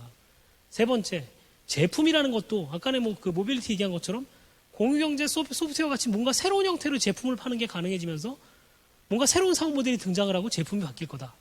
네 번째, 좀 전에 테슬라 말씀드렸던 것처럼 과거의 대량 생산 때 만들어졌던 게임의 법칙이라는 게 달라질 거고 뭔가 되게 퍼스널라이즈된 방식으로 제품을 만들고 그걸 공급을 하고 거기에 맞춰가지고 프라이싱해지는 게 가능해질 거다. 전 특히 프라이싱이라는 관점에서 이게 얼마나 변화가 있을지가 상당히 중요한 화두일 수 있을 거다라고 좀 말씀을 드릴 수 있을 것 같고요. 그 다음에 기업 구조가 바뀔 텐데 무슨 얘기냐면 지금 세상을 지배하고 있는 제일 중요한 철학이 뭐냐면 자본주의예요. 자본주의라는 건 기본적으로 뭐가 바탕이 돼 있냐? 돈이 제일 중요한 리소스예요. 다시 말하면 돈 내는 놈이 회사의 임자였어요. 네가 뭐라고는 상관없고 돈 내는 놈이 회사의 임자야. 그래서 돈 낸 사람이 회사의 의사결정을 가질 권리를 가지고 있었어요. 근데 최근에 미국에서 무슨 일이 벌어지고 있냐 하면 작년 초인가? 왜 그 스냅챗이라고 이 카카오 비슷한 애들 쓰는 그 메신저라는 회사가 상장을 했거든요. 그 회사가 상장을 할 때 어떻게 했냐면 상장을 했는데 상장을 한 다음에 주식시장에서 그 회사의 주식을 산 사람들은 의결권이 하나도 없습니다. 회사의 주인임에도 불구하고 회사의 의사결정에 참여할 수 있는 권리가 없어요. 예를 들면 지금 구글이나 페이스북 같은 경우에 주식이 어떻게 돼 있냐? 돈을 낸 사람들은 내가 주주임에도 불구하고 의결권은 얼마 없고 회사를 창업한 사람들이 의결권을 거의 대부분 가지고 있단 말이에요. 무슨 얘기냐? 세상에 돈이 더 이상 제일 중요한 자원이 아니게 돼버렸어요. 돈은 세상에 넘쳐 있고 아이디어가 있고 네가 진짜로 이걸 제대로 할 능력이 있으면 네가 회사의 주인 역할을 해도 돼. 라고 사람들이 용인을 하기 시작했다는 거죠. 만약에 우리나라에서 이 얘기를 누가 섣불리 꺼냈다. 빨갱이 소리 들을 거예요. 하지만 정말로 세상의 자본주의의 근간이 흔들리기 시작을 했어요. 더 이상 돈 가진 놈이 왕이 아닐 수도 있는 세상이 되고 있다. 어떻게 될 거냐? 지금까지 지배구조, 그 다음에 생각했던 그런 것들이 어떻게 될 거냐가 또 하나 챌린지일 수 있을 것 같고, 사회 시스템도 마찬가지입니다. 지금 헬스케어가 막 난리를 치고 있는 제일 큰 이유는 뭐냐면 사람들이 안 죽어요. 문제는 뭐냐면 옛날에는 사람들이 노인이 될수록 돈을 많이 쓰는데 옛날엔 돈을 많이 쓰는 환자들이 별로 없었거든요. 다 70세 되면 돌아가시니까. 지금은 돈은 여전히 옛날처럼 많이 쓰는데 80세, 90세가 돼도 사람들이 안 죽어요. 가지고 그 늘어나는 의료 비용 때문에 지금 헬스케어 산업이 난리거든요. 그럼 그런 식으로 세상이 바뀌었을 때 또 말씀드린 것처럼 엄청나게 많은 부자들이 생겨나고 엄청나게 가난한 사람들이 생겨났다가 한번 지각 변동을 겪고 나면 최근에 뭐 이제 기초연금 같은 얘기가 나오는 이유가 그런 거예요. 세상이 지금까지 자본주의로 만들어졌던 방식이랑은 다른 방식으로 돈을 나눠줄 수밖에 없을 텐데 어떤 방식으로 부가 배분이 될 거냐? 그럼 그 다음에 사회가 어떻게 바뀔 거냐? 이게 이제 또 한 가지 화두란 말이죠. 그러면 제가 생각할 때 4차 산업혁명이라는 게 뭐를 바꿔놓을 거냐에 대한 여러 가지 화두들이 있지만 제가 생각할 때는 크게 6가지 화두에서 벗어나지 않을 거다라고 저는 생각을 할 수 있을 것 같고 한번 여기서 한번 만약에 고민을 해보신다 그러면 이 6가지부터 시작해서 고민해 보신 게 어떨까 일단 한번 말씀을 드릴 수 있을 것 같고요. 그럼 지금까지 해가지고 일단 4차 산업혁명이라는 게 뭐고 어떻게 바뀔 건다에 대해서 그냥 간단하게 제가 화두를 던져드렸다고 한다 그러면 지금부터 좀 화두를 바꿔서 도대체 이걸 대비하기 위해서 뭐가 필요한 거냐를 좀 얘기를 해볼 필요가 있을 것 같습니다. 그럼 이제 일단 그냥 한번 좀 약간 뻔한 얘기긴 한데 그럼 이제 4차 산업혁명이 디지털이라는 걸 통해서 바뀌는 거라고 한다 그러면 기업이 디지털 기업으로 바뀌는 걸 얘기하는 걸 텐데 그게 뭘지를 그냥 간단히 정의를 한번 해보죠. 왜 바뀌는 거냐? 뭐 뻔합니다. 아까 말씀드렸던 것처럼 ICT 기술이 엄청나게 발전을 해가지고 사물에 이게 다 적용이 가능해졌고 두 번째는 컴퓨터가 엄청나게 머리를 좋아지면서 컴퓨터가 이제 디시전 내릴 수 있게 됐고 그러면서 기존에 있었던 경험 곡선과 비용 곡선이 바뀌어가지고 새로운 방식으로 이 경험에 성공할 수 있는 방식이 나온다. 그래서 이걸 가지고서 ICT를 통해 가지고 판을 바꿔보자라는 건데 이게 도대체 뭐냐에 대해서 이제 여러 가지 얘기들이 나오는데 그럼 도대체 디지털 기업이라는 게 뭐야? 라는 걸 좀 예를 들어서 한번 생각을 해보자고요. 저한테 디지털 기업 중에 제일 성공적인 디지털 기업이 뭐냐라고 하면 저는 자라를 꼽습니다. 뭐 아시는 오태사 자라예요? 제가 왜 성공적이냐? 사실 자라 유니클로가 성공한 다음에 우리나라에서 애들이 저거 되게 많이 따라했어요. 야 SPA가 답이래. 가지고 뭐 삼성도 뭐 A세컨드 만들고 SPA 업체를 되게 많이 만들었거든요. 근데 다 실패했거든요. 왜 실패했냐? 걔네들은 SPA를 어떻게 이해했냐? SPA가 뭐냐 하면 젊은 애들이 좋아할 것 같은 섹시한 디자인을 잘 만들어가지고 그 가격대에 안 맞게 옷을 잘 만든 다음에 그걸 되게 싸게 파는 거야. 라고 생각을 해서 접근을 했어요. 근데 그건 틀린 접근이었단 말이죠. 자라 사장이 지금 전 세계 4대 부자 중에 하나인데 70조가 있는 부자인데 이 사람이 왜 자라를 만든 거냐?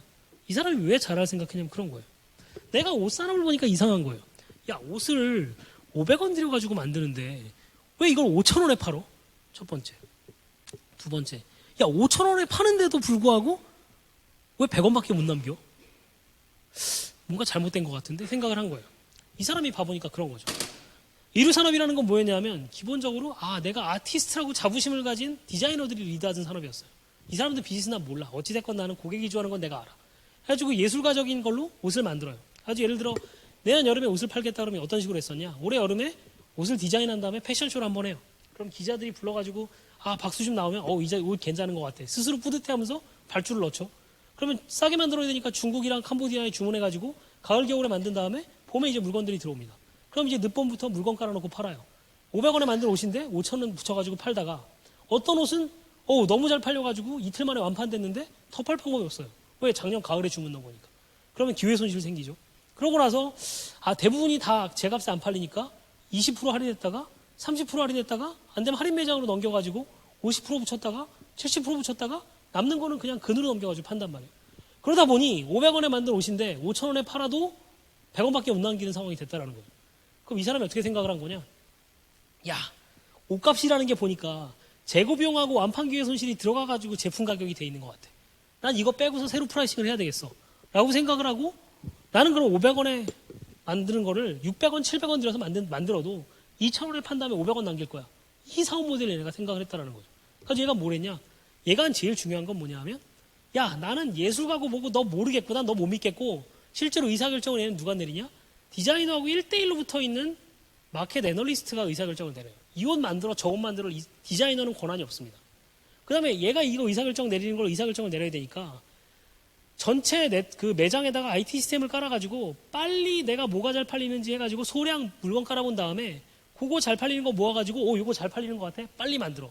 빨리 만들어야 되니까 중국 캄보디아에서 물건 못 만들어요. 그냥 본사 옆에 내가 500원짜리 500원 아니고 600원 700원에 만들어도 되니까 스페인에서 물건 만들어. 이렇게 해가지고 얘가 돌린단 말이죠. 그러면 사실은 자라가 디지털 기업인 이유는 사실은 그 뒷단에서 돌아가는 모든 것들이 디지털로 돌아가서도 아니에요.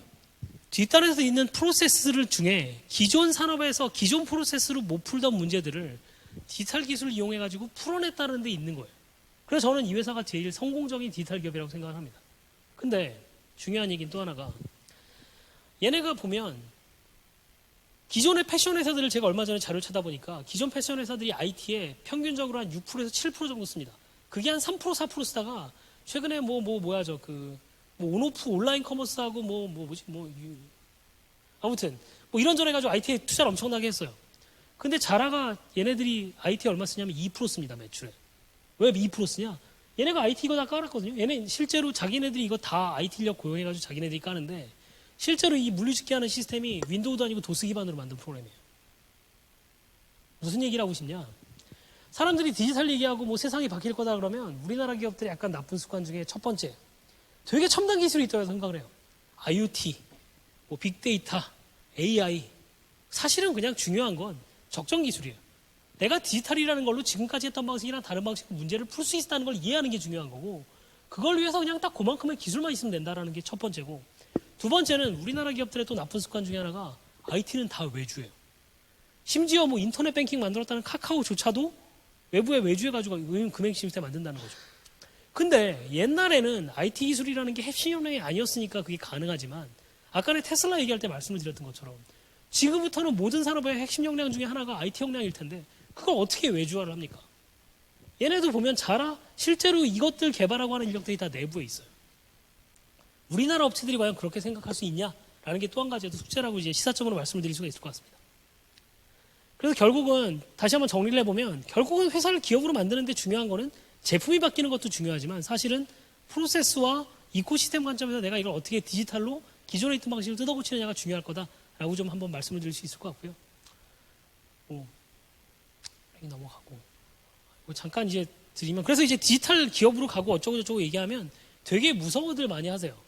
제가 드리고 싶은 얘기 중에 하나 뭐냐면 재작년에 이제 갤럭시 노트 7이 터져가지고 난리가 났잖아요. 그때 배터리를 잘못 만들었네 누구 잘못이냐 하는데 저희가 보는 관점은 뭐냐면 삼성조차 애플조차 디지털 제품을 어떻게 만들어야 되는지 정리가 안 돼 있다요. 무슨 얘기냐? 삼성이 그 전까지 스마트폰 만들기 전에 피처폰 만들던 걸로 되게 잘 만들었었단 말이에요. 아주 얘네가 이제 제품을 만드는데 중요한 게 사실은 디자인도 있고 기획도 있고 하지만 중요한 것 중에 하나가 이제 베리피케이션입니다. 이 물건이 잘 만들어졌는지 검사하는 거예요. 옛날에 피처폰 때는 검사를 어떻게 하면 됐었냐? 그런 거예요. 삼성에서 SK텔레콤 찾아가가지고 이 물건 저희 신제품인데 내년에 좀 주력 제품으로 팔아도 괜찮겠어요? 오케이, 나 이 디자인 좋은 것 같아. 그런 거 가지고 만든 다음에 그냥 다 만들고 나서 몇 가지 검사만 하면 돼요. 폴더 잘 열렸다 닫히는지, 버튼 잘 눌리는지, 전화 걸리는지 그것만 하면 끝이었었어요. 지금은 근데 갑자기 이게 소프트웨어 기반의 제품으로 바뀐 다음에 앱을 5개 돌려도 서로 충돌 안 하는지, 얘가 10개 돌리면 안 뻗는지, 예를 들면 저렇게 하면 발열 안 생기는지 이걸 확인을 해야 되는데 지금 소프트웨어 기반으로 제품이 만들어진 상황에서 이걸 어떻게 확인하는지에 대해서 어느 누구도 준비가 안 돼 있다가 사실은 저희가 생각하는 노트 7 사태의 본질이라고 봐요. 정말 소프트웨어로 제품을 만들었을 때 이 제품이 제대로 만들어진 거고 이게 뻑이 안 나는 건지 오류가 없는 건지를 검증할 수 있는 체계가 갖춰진 회사가 하나도 없고 저희 생각에는 만약에 그런 식으로 소프트웨어를 검증할 수 있는 기술을 가진 회사가 있으면 아마 100조짜리 회사가 될 수 있을 거예요. 그리고 만약에 전기차가 세상에서 이 진입이 늦어지고 확산이 늦어진다 그러면 이유는 딱 하나 이거밖에 없습니다. 그러니까 무슨 얘기냐? 사실은 디지털에 대한 준비는 어느 누구도 안 돼 있다. 그럼 그냥 지금 시작하더라도 그리 늦지 않았다라는 얘기를 좀 드리고 싶어가지고 이 얘기를 좀 드렸고요. 그럼 이제 딱 좀 전에 말씀드렸던 것처럼 디지털 기업이 되려면 뭐가 필요해? 크게 보면 저희가 생각할 때 역량을 두 개로 생각해 볼 수 있을 것 같습니다. 하나는 저희 그냥 이름 붙이기로는 디지털 아키텍트 역량이라는 거고 요소 기술을 둘로 나눠볼 수 있을 텐데 아키텍트 역량이라는 건 뭐냐? 뭐 다시 말하면 그런 겁니다. 아키텍트라는 게 뭐냐 하면 건물을 지을 때 건물을 계획을 하고 디자인을 하고 관리 감독을 하는 게 건축가란 말이에요. 그렇다면 마찬가지로 디지털 엔터프라이즈, 기업을 만드는 데 있어가지고 이 역할을 할 수 있는 게 되게 중요한 역량일 거다. 그럼 뭐가 필요하냐? 사실은 내가 얼마나 도메인 익스퍼티지가 있고 디지털 익스퍼티지가 필요하냐 가지고 싸우는데 예를 들면 AI 가지고 제일 많이 싸우는 게 그거예요. AI만 있으면 문제를 다 해결할 수 있냐? 아니야.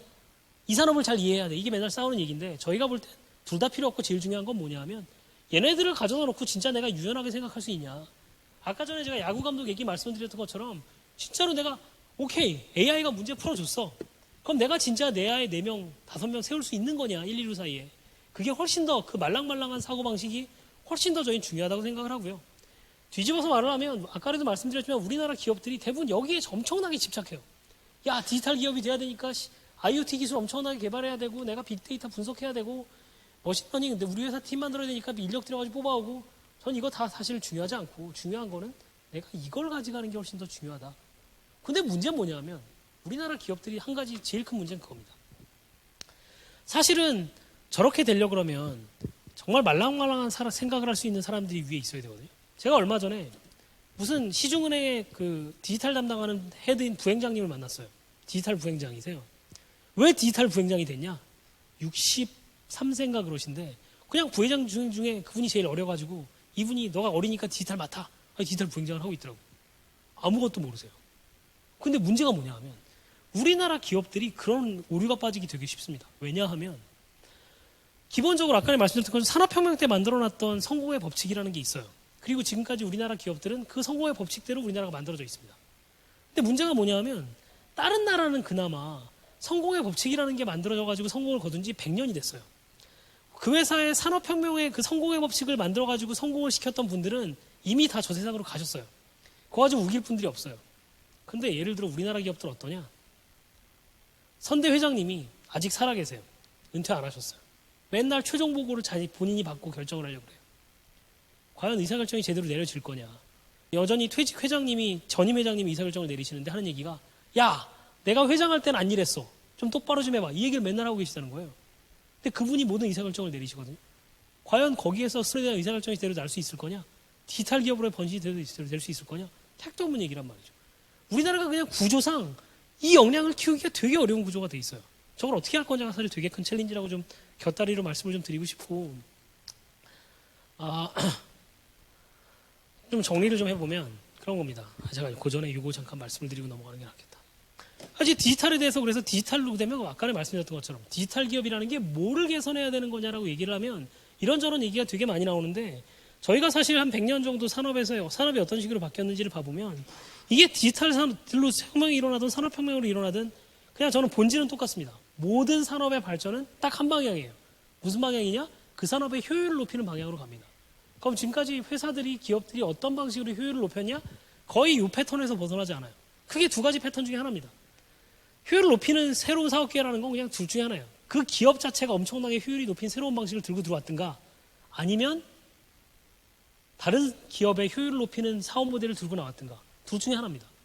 첫 번째 그냥 제일 뻔한 얘기로 규모의 경제가 엄청나게 올리는 방식인데 이게 디지털 세상에서 나오면서 어떤 식으로 나오고 있냐? 규모의 경제 높은 거 알고 나서 최근에 규모의 경제가 성공하면 엄청나게 좋은 사례가 사실 위역이에요. 위역 뭐냐? 옛날엔 내가 조그만 애들이 오피스 빌려야 되면 내가 저 가가지고 100평짜리 오피스 빌려야 되니까 평당 1,000만 원에 계약하고 그 다음에 뭐 해가지고 내가 1억 들여가지고 인테리어 공사한 다음에 3년 쓰고 옮기는 게 과거의 방식이었는데 얘는 어떤 식이냐? 예를 들면 회사 100개들 모아가지고 예를 들면 새로 지은 30층짜리 빌딩에 가서 제가 20층 30년 동안 임대할게요. 그래서 엄청나게 후려쳐가지고 100평을 500만 원에 빌린 다음에 그거 800만 원에 빌려주는 사업을 하고 있단 말이죠. 공유경제가 사실은 요거예요. 저는 응용 버전이라고 보는 거고 아까 말씀드렸던 가격 비용 구조 개선 측면에서는 프라이싱이 엄청나게 바뀔 때도 효율을 높일 방법이 있을 거다. 기업이 돈 버는 효율이라고 치면. 그 다음에 또 한 가지는 이제 전문화인데 전문화 뭐냐 하면 그런 거잖아요. 내가 저부가 가치 프로세스는 아웃소싱을 하고 나는 핵심에 집중하겠다. 이게 과연 디지털이면 어떻게 될 거냐. 그 다음에 자라 같은 경우에도 마찬가지라고 얘기할 수 있을 것 같고, 예를 들면 아웃소싱 같은 경우에 뭐냐 하면 이런 식으로 전문화가 되면 이걸 받아오는 업체가 생겨야 된단 말이에요. 그래서 이걸 받아오는 업체들이 최근에 또 엄청나게 하고 있고, 예를 들면 보쉬 같은 경우에 앞으로 전기차가 되면 전기차 업체는 디자인만 하시고 나머지는 제가 다 해드릴게요라는 걸로 비즈니스 모델을 몰고 가고 있죠. 그 다음에 또 한 가지는 가치 사슬을 효율화시키는 거. 뭐 예를 들면 아마존이 대표적인 예일 거고, 마지막으로는 뭐 프린터 잉크 비즈니스처럼 어떤 회사가 캐펙스로 투자해야 되는 거를 오펙스로 바꿔주는 비즈니스. 뭐 그게 보면 거의 모든 산업이 사실 이 패턴에서 크게 새로운 사업 모델이라는 게 벗어나지 않습니다. 그렇다면 디지털이라는 걸 통해 가지고 요것들을 어떻게 리얼라이즈 할 거냐를 생각해 보는 게 아마 또 첫 번째 생각할 수 있는 꼭지가 될 수 있을 것 같다라는 측면에서 좀 말씀을 드린 거고요. 그럼 이제 4차 산업혁명 때문에 도대체 사업기회라는 게 어떻게 생기는 거냐, 이걸 어떻게 봐야 되는 거냐를 크게 한 3가지 꼭지 정도로 한번 생각해 볼 수 있을 것 같습니다. 산업혁명이 되면 무슨 기회들이 생겨나냐? 뭐 이제 펀드 같은 데랑 얘기하다 보면 이런 얘기들이 많이 나오는데요. 첫 번째는 저는 기본적으로 그거예요. 디지털이라는 게 기본적으로는 산업의 효율을 높이는 이네이블러이기 때문에 이 이네이블러로서의 디지털 테크놀로지는 엄청나게 커질 거다. 다시 말하면 반도체부터 소프트웨어까지 그냥 모든 ICT 사업들은 다 커질 거고, 특히 그 중에서 플랫폼 테크놀로지 역할을 하는 블록체인이라든가 IoT라든가 AI 같은 것들은 엄청나게 좋은 사업 기회가 있을 거다가 첫 번째일 것 같고, B2C 산업에서는 어떤 식이 될 거 같냐면 새로 등장해서 이 판을 갈아엎을 애들은 아마도 고객 경험이라는 측면에서 뭔가 디지털을 통해 가지고 판을 갈아엎는 애들이 될 거다라고 저희는 생각을 하고, B2B라는 측면에서 뭔가 이런 식의 완전히 새로운 비즈니스 모델이 될 거라기보다는 오히려 디지털을 통해 가지고 비용 커브를 바꿔놓는 애들. 아까 전에 그 구글이 영국의 전력회사를 해가지고 전력 뛰어틀린다는 얘기를 했었잖아요. 그런 걸 한 애들이 아마 그럴 거다. 그럼 본인이 어떤 산업에 속해 있느냐에 따라 가지고 보셔야 되는 관점이 약간 다를 거다라고 한번 좀 정리해서 말씀을 드릴 수 있을 것 같고요. 그러다 보니까 좀 생각해야 될 건 뭐냐면, 최근에 4차 산업혁명 얘기 되게 많이 나오니까 제가 이 회사들이랑 얘기하다 보면 노이즈가 너무 많아요. 무슨 얘기냐면, 어떤 분이 회장님, 저희 나라 또 하나 이제 나쁜 버릇 중에 하나가, 사장님이 요새 외국 많이 다니시잖아요. 예를 들면 다보스 포럼 갔다 오셔가지고, 무슨 키워드 하나 들었어. 그 회사에 지령 내리죠. 야, IoT 고인 좀 해봐. 다음에 와가지고 인공지능 얘기하시고 뭐 이러는데, 문제는 뭐냐 하면 조각조각으로 다 돌아다니는 얘기들은 되게 많은데 그 얘기들이 사실 잘 생각해보면 앞뒤가 안 맞는 얘기가 진짜 많아요. 예를 들어 자동차 산업을 생각을 해보면 자동차 산업에 지금 진짜 많은 노이즈가 돌아다니는데, 어떤 사람들은 전자제품이니까 이거는, 야, 전자제 산업이 제일 잘하는 게 뭐야? 사람들이 라이프 사이클 줄여가지고 자주 물건 바꾸게 하는데 전자산업이 짱이거든요. 생각해보시면 TV나 스마트폰을 옛날보다 훨씬 자주 바꾸고 있어요, 우리들이. 그러니까 자동차도 이제는 2년마다 바꾸는 제품 낼 테니까 시장이 엄청 커질 거야 라는 얘기하는 사람도 있고, 야, 무슨 소리야, 공유경제 되면 이제 차 아무도 안 사. 자동차 누가 살 거야. 성장률이 하락할 거라는 사람도 있고, 또 어떤 사람들은 야, EV 5년 만에 될 거야. 야, 이거 40년 걸려도 안 돼. 어떤 사람들은 이건 ICT 회사가 할 거다. 자동차 회사가 계속 주도할 거다. 어떤 사람들은 이제 부품업체 시장이 끝났다. 왜냐하면 테슬라처럼 공장 하나에서 다 만들 거니까. 어떤 사람들은 야, 이제 디자인만 해주고 보쉬처럼 그냥 티어원이 다 먹을 거다라고 얘기하는 사람들도 있고, 뭐 별의별 얘기들이 다 돌아다니는데, 지금 문제는 뭐냐 하면 대부분의 회사들이 저런 키워드들에 대해서 되게 단편적으로만 생각을 하세요. 그래서 실제로 얘기를 들어보면 이 부서가 고민하고 있는 토픽하고 저 부서가 고민하고 있는 한 토픽하고 앞뒤가 안 맞아요. 이 부서가 성공을 하면 저 부서가 고민하고 있는 건 망할 수밖에 없는 얘기들을 하고 있거든요. 지금 상황에서 진짜 중요한 건, 그러면 내가 그러면 지금 돌아다니는 노이즈들의 앞뒤를 껴맞춰 보면 뭐가 말이 되고 뭐가 말이 안 되는지를 잘 생각해 보는 게 중요하다라는 얘기를 좀 드리고 싶고, 좀 더 나가서 얘기를 해보면, 이러다 보니까 이제 미래에 대해서 이제 모든 회사들이 보고서를 쓰거든요. 근데 보고서를 쓰면 제일 많이 나오는 얘기가 그거예요. 야, 이 자료 누가 얘기한 거야? 그러다 보니까 특히나 이제 SK그룹이 좀 안 좋은 습관이 있으신데 보고서 진짜 열심히 쓰시잖아요. 그러다 보니까 보고서에 엄청나게 공을 들이다 보니까 보고서를 전문가 얘기를 들어보려고 엄청 노력을 하세요. 근데 저도 이제 뭐 직업 자체가 전문가랍시고 시장에 대한 예측을 얘기하던 사람인데, 사실 이런 시기일수록 전문가 얘기 믿으면 안 됩니다. 이게 뭐냐 하면 스마트폰 판매 대수고요. 스마트폰 판매 대수를 2008년에 전문가라는 사람들이 스마트폰 판매 대수를 예측을 한 거고, 이건 2009년에 예측한 거, 2010년에 예측한 거예요. 그냥 해마다 틀려왔어요. 저 일이 왜 벌어지냐 하면, 전문가라는 사람들은 기본적으로 보수적으로 얘기를 들을 수밖에 없어요. 제가 핸드폰 산업의 전문가였다 2008년에. 그럼 제가 시장 예측을 하기 위해서 제가 제일 의지하는 건 뭐냐 하면, 그 당시에 노키아가 하는 얘기, 그 당시에 삼성전자가 하는 얘기예요. 애플이 뭔 얘기하는지 중요하지 않아요. 그러다 보니 그냥 시장이 과거에 어떻게 왔든지를 가져놓고 긋는 식으로밖에 시장을 예측할 수밖에 없거든요. 근데 문제는 뭐냐면 지금 이제 S커브의 초입에 올라오고 있다는 거죠. 정말 이제 변곡점이 생겼는데 이때 이 얘기 믿어봐야 쓸데없는 얘기다. 그러면 드리고 싶은 얘기는 뭐냐면 이때는 진짜 남이 누가 뭐라 그러는지 믿으시면 안 돼요. 정말 중요한 건 뭐냐면 내가 정말 내 머리를 가지고 내 로직을 가지고 생각을 해보니 제가 얘기하던 것 중에 뭐가 제일 말이 되는 얘기야. 이 앞뒤 이렇게 마시면 뭐가 말이 되를 생각하는 게 되게 중요한 타이밍이 됐다. 그리고 그게 지금까지 내가 예를 들면 신사업 봐야 되니까 남의 보고서 가져다가 남이 예를 들면 같은 어가 성장률 7%, 얘 성장률 10%라고 얘기했으니까 그걸 보겠다 식으로는 답이 없는 세상이다. 라는 얘기를 좀 드리고 싶고요. 좀 더 넘어가서 그러면 이렇게 막 판이 바뀌는 세상이고 세상이 복잡해지는데 그럼 내가 도대체 어떻게 미래를 보란 얘기야? 라는 관점에서 좀 시사점을 생각을 해보는데 저희가 정말 이렇게 판이 계속 바뀌는 동네에서 살아남았던 애들이 누군가를 봐보면 결국은 옛날부터 정말 판이 계속 뒤바뀌어왔던 ICT 산업에 있는 애들이에요. 아주 ICT 산업에서 오랫동안 그나마 승자로 살아남았던 애들, 뭐 인텔이 됐건 IBM이 됐건 걔네들을 보면 좀 약간 공통점이 있습니다. 전략기획이라는 측면에서. 뭐냐?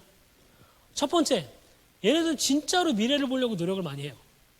근데 미래를 보는데 얘네는 뭐냐 하면 지네가 틀릴 수 있다는 걸 알아요. 아주 얘네가 공통적으로 하는 게 뭐냐 하면 시나리오를 되게 열심히 만듭니다.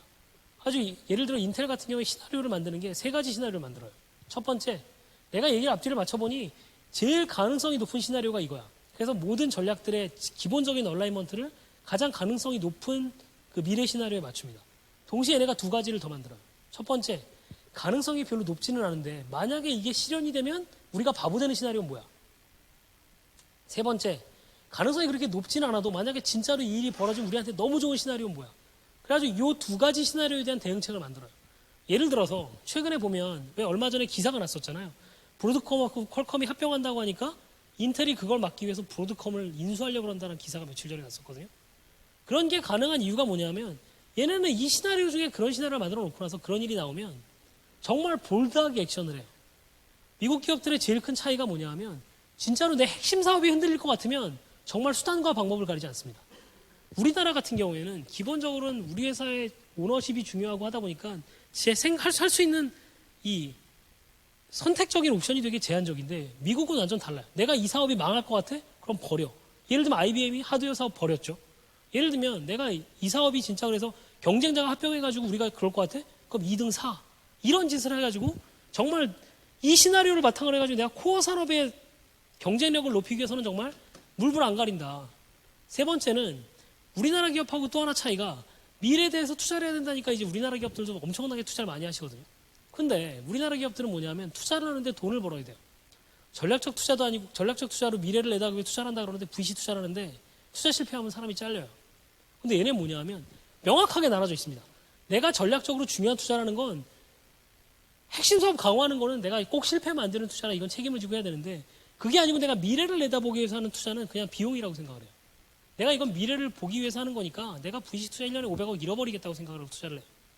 아주 재밌는 게 시스코가 있는데 시스코가 어떻게 되어 있냐면 신사업 투자하는 팀이 세 팀이 있거든요. 첫 번째 팀은 뭐를 하냐면 투자를 하는데 10년 내에 벌어지는 일을 투자하면 안 돼요. 10년 뒤에 벌어질 일만 투자를 해야 돼요. 그래서 얘네가 뭘 하냐면 한 3억에서 5억 정도의 그냥 소액으로 미래 투자를 합니다. 그래서 얘네가 내는 리포트 중에 진짜 웃긴 리포트가 하나 있었는데 얘네가 2003년인가 저희 왜 컨퍼런스 콜 하면 이 삼각발이 그 전화기 만드는 폴리컴을 샀거든요. 폴리컴 사면서 나온 리포트에 뭐가 있었냐면 이 회사를 내가 키워가지고 뭘 할 거냐면 15년 뒤에 미국의 국내선 항공산업을 내가 다 잡아먹겠다라는 게 그 사업의 비전이었어요.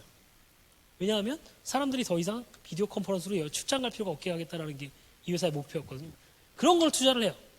그 다음에 10년 내로 들어오는 걸 보는 조직이 두 번째 팀입니다. 두 번째 팀은 뭐냐면 우리가 뿌려놨던 시 중에 그게 진짜로 이제 10년 내 타임 프레임으로 가까이 올 것 같아. 그럼 그걸 보고 있다가 뭘 하냐면 내가 옛날에 기술을 투자한 건 맞는데 그 기술 중에 경쟁자가 더 잘 되고 기존 애들은 망했을 거 아니에요. 그럼 경쟁자한테 투자하는 역할을 하는 게 두 번째 팀이에요. 세 번째 팀은 뭐를 하냐면 그래서 그 사업이 진짜로 우리 코어 사업에 가까이 영향을 줄 것 같은 회사가 있으면 그걸 이제 우리의 본회사하고 합병을 시켜가지고 PMI라는 작업을 합니다.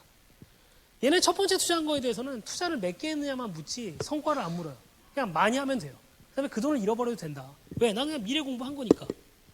그래서 이런 방식의 거를 한다라고 하는데 드리고 싶은 얘기는 뭐냐 하면 진짜로 지금 모든 산업에서 미래가 불확실해지고 있는데 예를 들면 에너지 산업이라고 해도 정말 유가 내년이 어떨지 정말 한치 앞으로 알아보기 어려운 상황으로 치닫고 있는데 그런 상황에서 내가 미래를 준비할 수 있는 적절한 방법이라는 게 뭐냐 관점에서 한번 생각을 해보면 그래도 이런 막 계속 바뀌는 산업에서 오랫동안 살아남은 미국 회사들은 이런 방식으로 본사의 기획 기능을 가져가더라 라는 관점에서 한번 생각해 보실 필요가 있을 것 같아가지고 제가 말씀을 드린 거고요. 마지막으로 좀 드리고 싶은 얘기가 조직 얘기입니다. 아까는 이제 우리나라 기업들이 되게 문제가 있다라고 말씀을 드렸는데 최근에 미국에서 좀 재밌는 일들이 생겨나고 있어요.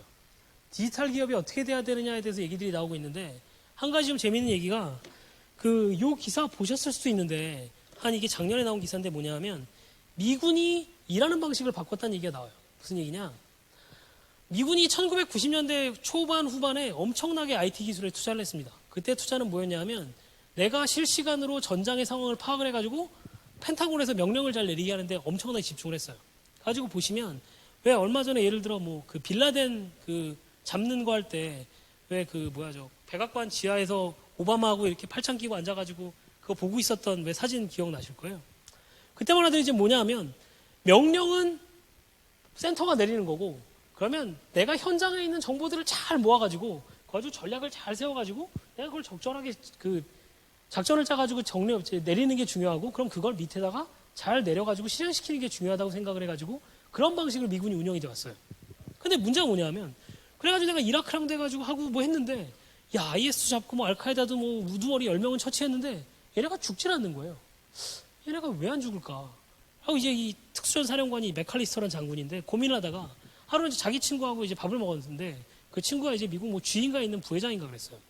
그랬더니 얘기하면서 야, 이제 미국은 아무리 열심히 해도 지금 이 테러와의 전쟁에서 이길 방법이 없어가지고 큰일 났다라고 얘기를 했더니 그 주위 부사장이 그 얘기를 하더라는 거예요. 야, 우리도 고민이 되게 똑같아.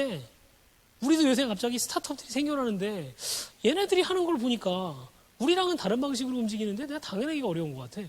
그래서 이 사람이 고민을 시작을 합니다. 뭘 고민을 하냐? 지금까지처럼 탑다운으로 의사결정을 내려가지고는 지금 같은 전쟁에서 못 이길 것 같아. 보니까 알카에다 애들 핸드폰으로 그때그때 막 전화해가지고 지네들끼리 해가면서 셀 조직으로 움직이고 우두머리도 특별히 없고 전략도 없어 얘는. 우리는 지금까지 알카에다의 전략이 뭘까? 저 꼭대기는 무슨 생각을 하고 있을까? 열심히 고민을 해가지고 그거에 전략을 맞춰가지고 대응을 하는 거였는데 쟤네 전략이 없어. 오우씨. 그럼 우리도 전략이 없어야 되는 거 아니야? 그리고 그때그때 애들이 막 실시간으로 옮겨 다니는데 그거 내가 펜타곤에서 의사결정 내리는 게 맞아? 얘네가 바꿉니다. 뭘 바꾸느냐? 야, 이제부터 의사결정은 일선지휘관이 가져가. 네가 생각해가지고 네 눈앞에서 적이 움직이는 거 보고 네가 맞다고 생각하는 대로 싸워. 두 번째, 그리고 그래야 되니까 일선지휘관한테 엄청나게 많은 이 의사결정 권한을 주면서 그걸 하기 위한 가이드라인 교육을 엄청나게 시켜요. 옛날에는 내가 이거 끼고 있다가 위에서 뭐라고 얘기하는 거대로 가서 실행하는 게 중요했는데 이젠 이건 벗어버려도 되니까 네가 실제로 맞다고 행동하기 위해서 그걸 의사결정을 내릴 수 있는 힘을 실어주고 거기에 교육을 엄청나게 해요. 그러고 나서 이 사람이 뭐라 얘기를 하냐면 그리고 나서 얘가 작전에 실패해도 크게 책임을 묻지 않겠다. 다만 너가 왜 실패했는지를 보고해서 그걸 우리가 그 다음 애들이 작전할 때 성공할 수 있는 바탕으로 쓰면 된다로 그 교육 시스템을 바꾸거든요. 그러고 나서 이 사람이 무슨 얘기를 하냐면 야 그러고 나서 진짜로 이런 식으로 해보니까 알카에다랑 IS를 몰아내기 시작했다라는 얘기를 하고 본인이 책을 쓴 게 있어요. 팀 오브 팀즈라고.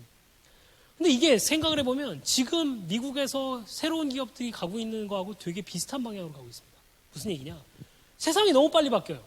지금까지처럼 5년 비전 만들어가지고 5년 계획 세우고 나서 그걸로 계획만 세우고 더더군다나 계획서 하는데 예를 들면 우리나라 기업들 어떠냐? 6개월 동안 TF 만들어요. 비전 2020 가지고 뭐 6개월 동안 프로젝트 한 다음에 보고서만 가지고 또 이제 4개월 걸립니다. 뭐 이제 뭐 상무님 한번 리뷰했다가 상무님 어쩌고저쩌고 넘어가면 또 전무님 했다가 부사장님 했다가 뭐 이제 사장님 올라가면 또 사장님 했다가 사장님들끼리 모아가지고 뭐 했다가 또 회장님 보고 하는데 뭐 4개월에서 6개월 걸려요. 자, 그러면 지금 같은 세상에서 1년 뒤에도 못 맞출 판인데 5년 뒤 미래 예측해가지고 보고서 만드는 게 말이 되냐? 필요 없는 거 아니야? 라는 생각들을 하기 시작을 했어요, 미국 기업들이. 그래서 지금 어떤 식으로 바뀌기 시작을 했냐면 과거의 조직, 다시 말하면 산업혁명 때 만들어졌던 조직들의 의사결정 구조와 일하는 방식은 탑의 의사결정을 라인이 실행을 하면 됐어요. 밑에는 정보를 잘 올려주면 IT 기술을 활용해가지고 정보를 잘 모아가지고 탑이 정말 정확한 전략을 세워. 10년 동안 이걸 틀리면 안 될 전략을 세우는 게 되게 중요했었어요. 두 번째, 그걸 해야 되니까 체계랑 위계 질서가 되게 중요했어요. 그러다 보니까 연공서열이라는 게 있고, 세 번째, 이 의사결정의 정확성이 진짜 중요했어요. 심지어 보고서 오타 있으면 안 돼요. SK가 대표적인데 오타 있으면 안 됩니다. 근데 지금 미국의 조직은 어떻게 움직여? 완전 반대입니다. 야, 라인이 대부분의 의사결정을 가져. 더 이상 롱텀 전략 필요 없고 네가 맞다고 생각하는 걸 해. 그 다음에 또 하나 두 번째로 재밌는 게 뭐냐면, 사실 생각을 해보시면 비전 얘기가 언젠가부터 좀 안 들리기 시작하셨을 거예요. 비전이 제일 전 세계 그 기업에서 유행을 했던 게 2000년대 초반입니다. 뭐 구트그레인 나오고 그러면서 비전이 되게 중요하고 좋은 회사가 되려면 비전이 있어야 되고 한번 유행이 됐다가 사라졌었거든요. 근데 최근에 약간 다른 방식으로 비전 얘기를 되게 많이 하기 시작을 했어요. 왜 그러냐? 그런 거죠. 이제 일선 애들한테 내가 권한을 나눠주고 얘네가 실행을 해야 되는데, 얘네가 지네 방식대로 막 맞는 거라고 하다 보니까 제각각 막 움직여가지고 이걸 모아보니 벡터가 빵이에요. 이거 가지고는 안 되겠는데? 애들의 벡터를 온라인시키는 게 필요하거든요. 그러다 보니 우리 회사의 철학은 뭐고, 우리 회사가 지향하는 건 뭐고, 우리 회사가 좋아하는 가치라는 건 이런 거고, 그걸 엄청나게 강조를 해야 되겠다는 필요성이 생기기 시작을 해가지고 지금은 실제로 모든 기업의 탑들이 제일 중요하게 생각하는 게 이겁니다. 내가 어떻게 해서 우리 조직 사람들이 생각하는 방향을 온라인을 시킬 거냐. 여기 있는 매니저하고 저기 있는 매니저하고 생각하는 게 비슷하게 만들 거고, 얘를 저기다 갖다 놔도 의사결정이 비슷하게 나게 만들어야 되겠다는 생각을 되게 많이 해요. 그래서 이런 식으로 이제 조직들을 움직이고 있거든요. 그러면 제가 드리고 싶은 얘기는, 지금 SK도 제가 볼 때는 이걸로 엄청나게 성공한 회사예요. 제가 아까 전에 말씀드린 바가 있지만 우리나라 기업들은 사실은 전 세계에 있는 선진국을 제외하면 이걸 되게 잘 만들어가지고 성공한 기업들이었어요. 그리고 이걸 되게 잘 만드는 데 엄청나게 많은 노력을 쏟아왔고 저걸 유지하기 위해서 엄청나게 많은 투자를 합니다. 근데 여기 계실 분들은 아마, 여기 계신 분들이 경영진이 돼 있고 CEO가 돼 계실 때는 아마 이대로 조직을 올려가지고는 답이 안 나올 거다. 그때의 조직은 아마 이렇게 움직이는 조직이어야 될 거다라고 했을 때, 과연 그럼 내가 어떻게 이런 식의 조직을 움직이는 사람이 될 거냐라는 고민을 지금부터 시작해야 되는 게 아니냐라는 관점에서 좀 말씀을 드리고 싶은 거고요. 실제로 저는 이걸 어떻게 보냐 하면, 군대가 세상에서 제일 리지드하고 제일 느린 조직이에요. 생각을 해보시면. 근데 미군이 조직을 이렇게 바꿔가지고 움직이고 있다는 얘기는 저는 어떻게 해석을 하냐? 그러면 미국의 기업들은 이미 이거 움직여야 된다는 얘기를 옛날부터 해서 이미 꽤 많이 가 있을 거다라고 생각을 합니다. 그러면 우리나라 기업들이 이미 여기서 뒤처졌다라고 볼 수 있는데, 그럼 이걸 내가 어떻게 극복을 할 거냐에 대해서 상당히 많은 고민이 돼야 될 거다 라는 말씀을 좀 드리고 싶고요. 이제 정리를 이제 해보면,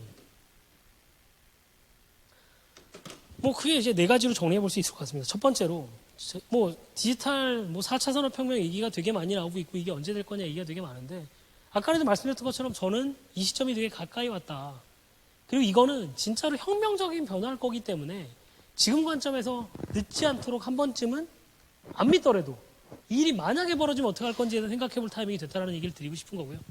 두 번째는, 이걸 그러면 되게 빤하게 그냥 제품 관점에서 되게 이해를 많이 하시는데, 아까 전에 자라를 말씀드렸던 것처럼 훨씬 더 중요한 거는 그 뒷단에 내가 회사를 어떤 식으로 움직이느냐는 거에서 변화가 되게 있어야 된다는 거고, 특히나 그 변화 중에 하나는 제가 방금 전에 말씀드렸던 조직을 움직이고 의사결정을 내리고 실제로 돌리는 관점에서의 변화라는 게 되게 클 거다. 그럼 그게 아마 제가 생각할 때는 우리나라 기업들한테 거꾸로 되게 큰 챌린지일 수 있다. 그리고 뒤집어서 여기 계신 분들이 향후에 매니지먼트가 됐을 때 고민해야 될 제일 큰 숙제가 있을 거다. 어떻게 보면 제가 생각할 땐 산업혁명의 시스템에서 제일 잘 맞췄지만 어떻게 마지막 세대실 수도 있어요. 그럼 거꾸로 말하면 디지털 세대에서 제일 앞선 세대이셔야 되는 거고, 어떻게 준비할 거냐를 생각하셔야 된다라는 거고요. 그러려면 사실 아까 말씀드린 것처럼 첨단 기술이네 IoT네 AI는 사실 중요한 게 아니고, 중요한 거는 내가 진짜로 얼마나 내가 말랑말랑하게 생각을 하고 저 변화를 받아들일 수 있냐가 제일 중요한 얘기일 거다. 그리고 마지막으로 IT에 대해서는 결국은 제가 생각할 때는 첨단 기술보단 적정 기술이고, 대신 적정 기술이라는 거는 앞으로의 기업들은 내가 핵심 역량으로 가지고 있는 역량이어야 될 거다. 네 가지로 한번 정리해서 시사적으로 말씀드릴 수 있을 것 같고요. 아주 제가 1시간 반 정도 이제 길게 말씀을 드렸는데, 다는 동의하실 수 없는 부분도 있으실 거고, 여러 가지 생각이 있으실 텐데, 두 가지면 되는 것 같습니다. 첫 번째는, 진짜로 제가 볼 때 세상이 바뀌고 있기 때문에, 오늘 끝나고 주무시기 전이든, 내일 아침에 샤워를 하실 때든, 화장실에서건, 잠깐 대신 내 산업이라는 건 어떻게 바뀔 거고, 도대체 거기서 내가 어떤 식으로 이걸 생각을 해볼 수 있을 거냐라는 거에서 한번 생각해 보실 수 있는 기회가 되면 좋겠고요. 두 번째는 특히나 자꾸 표면적인 데 되게 집착을 많이 해요. 경쟁사는 무슨 제품 만들어? 경쟁사 무슨 서비스 내놔? 여기에 되게 집착을 하는데 훨씬 더 중요한 건 사고방식과 일하는 방식의 변화일 가능성이 있다.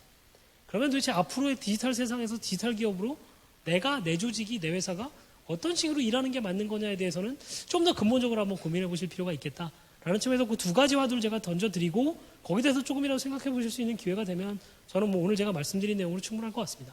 네, 긴 시간 감사합니다.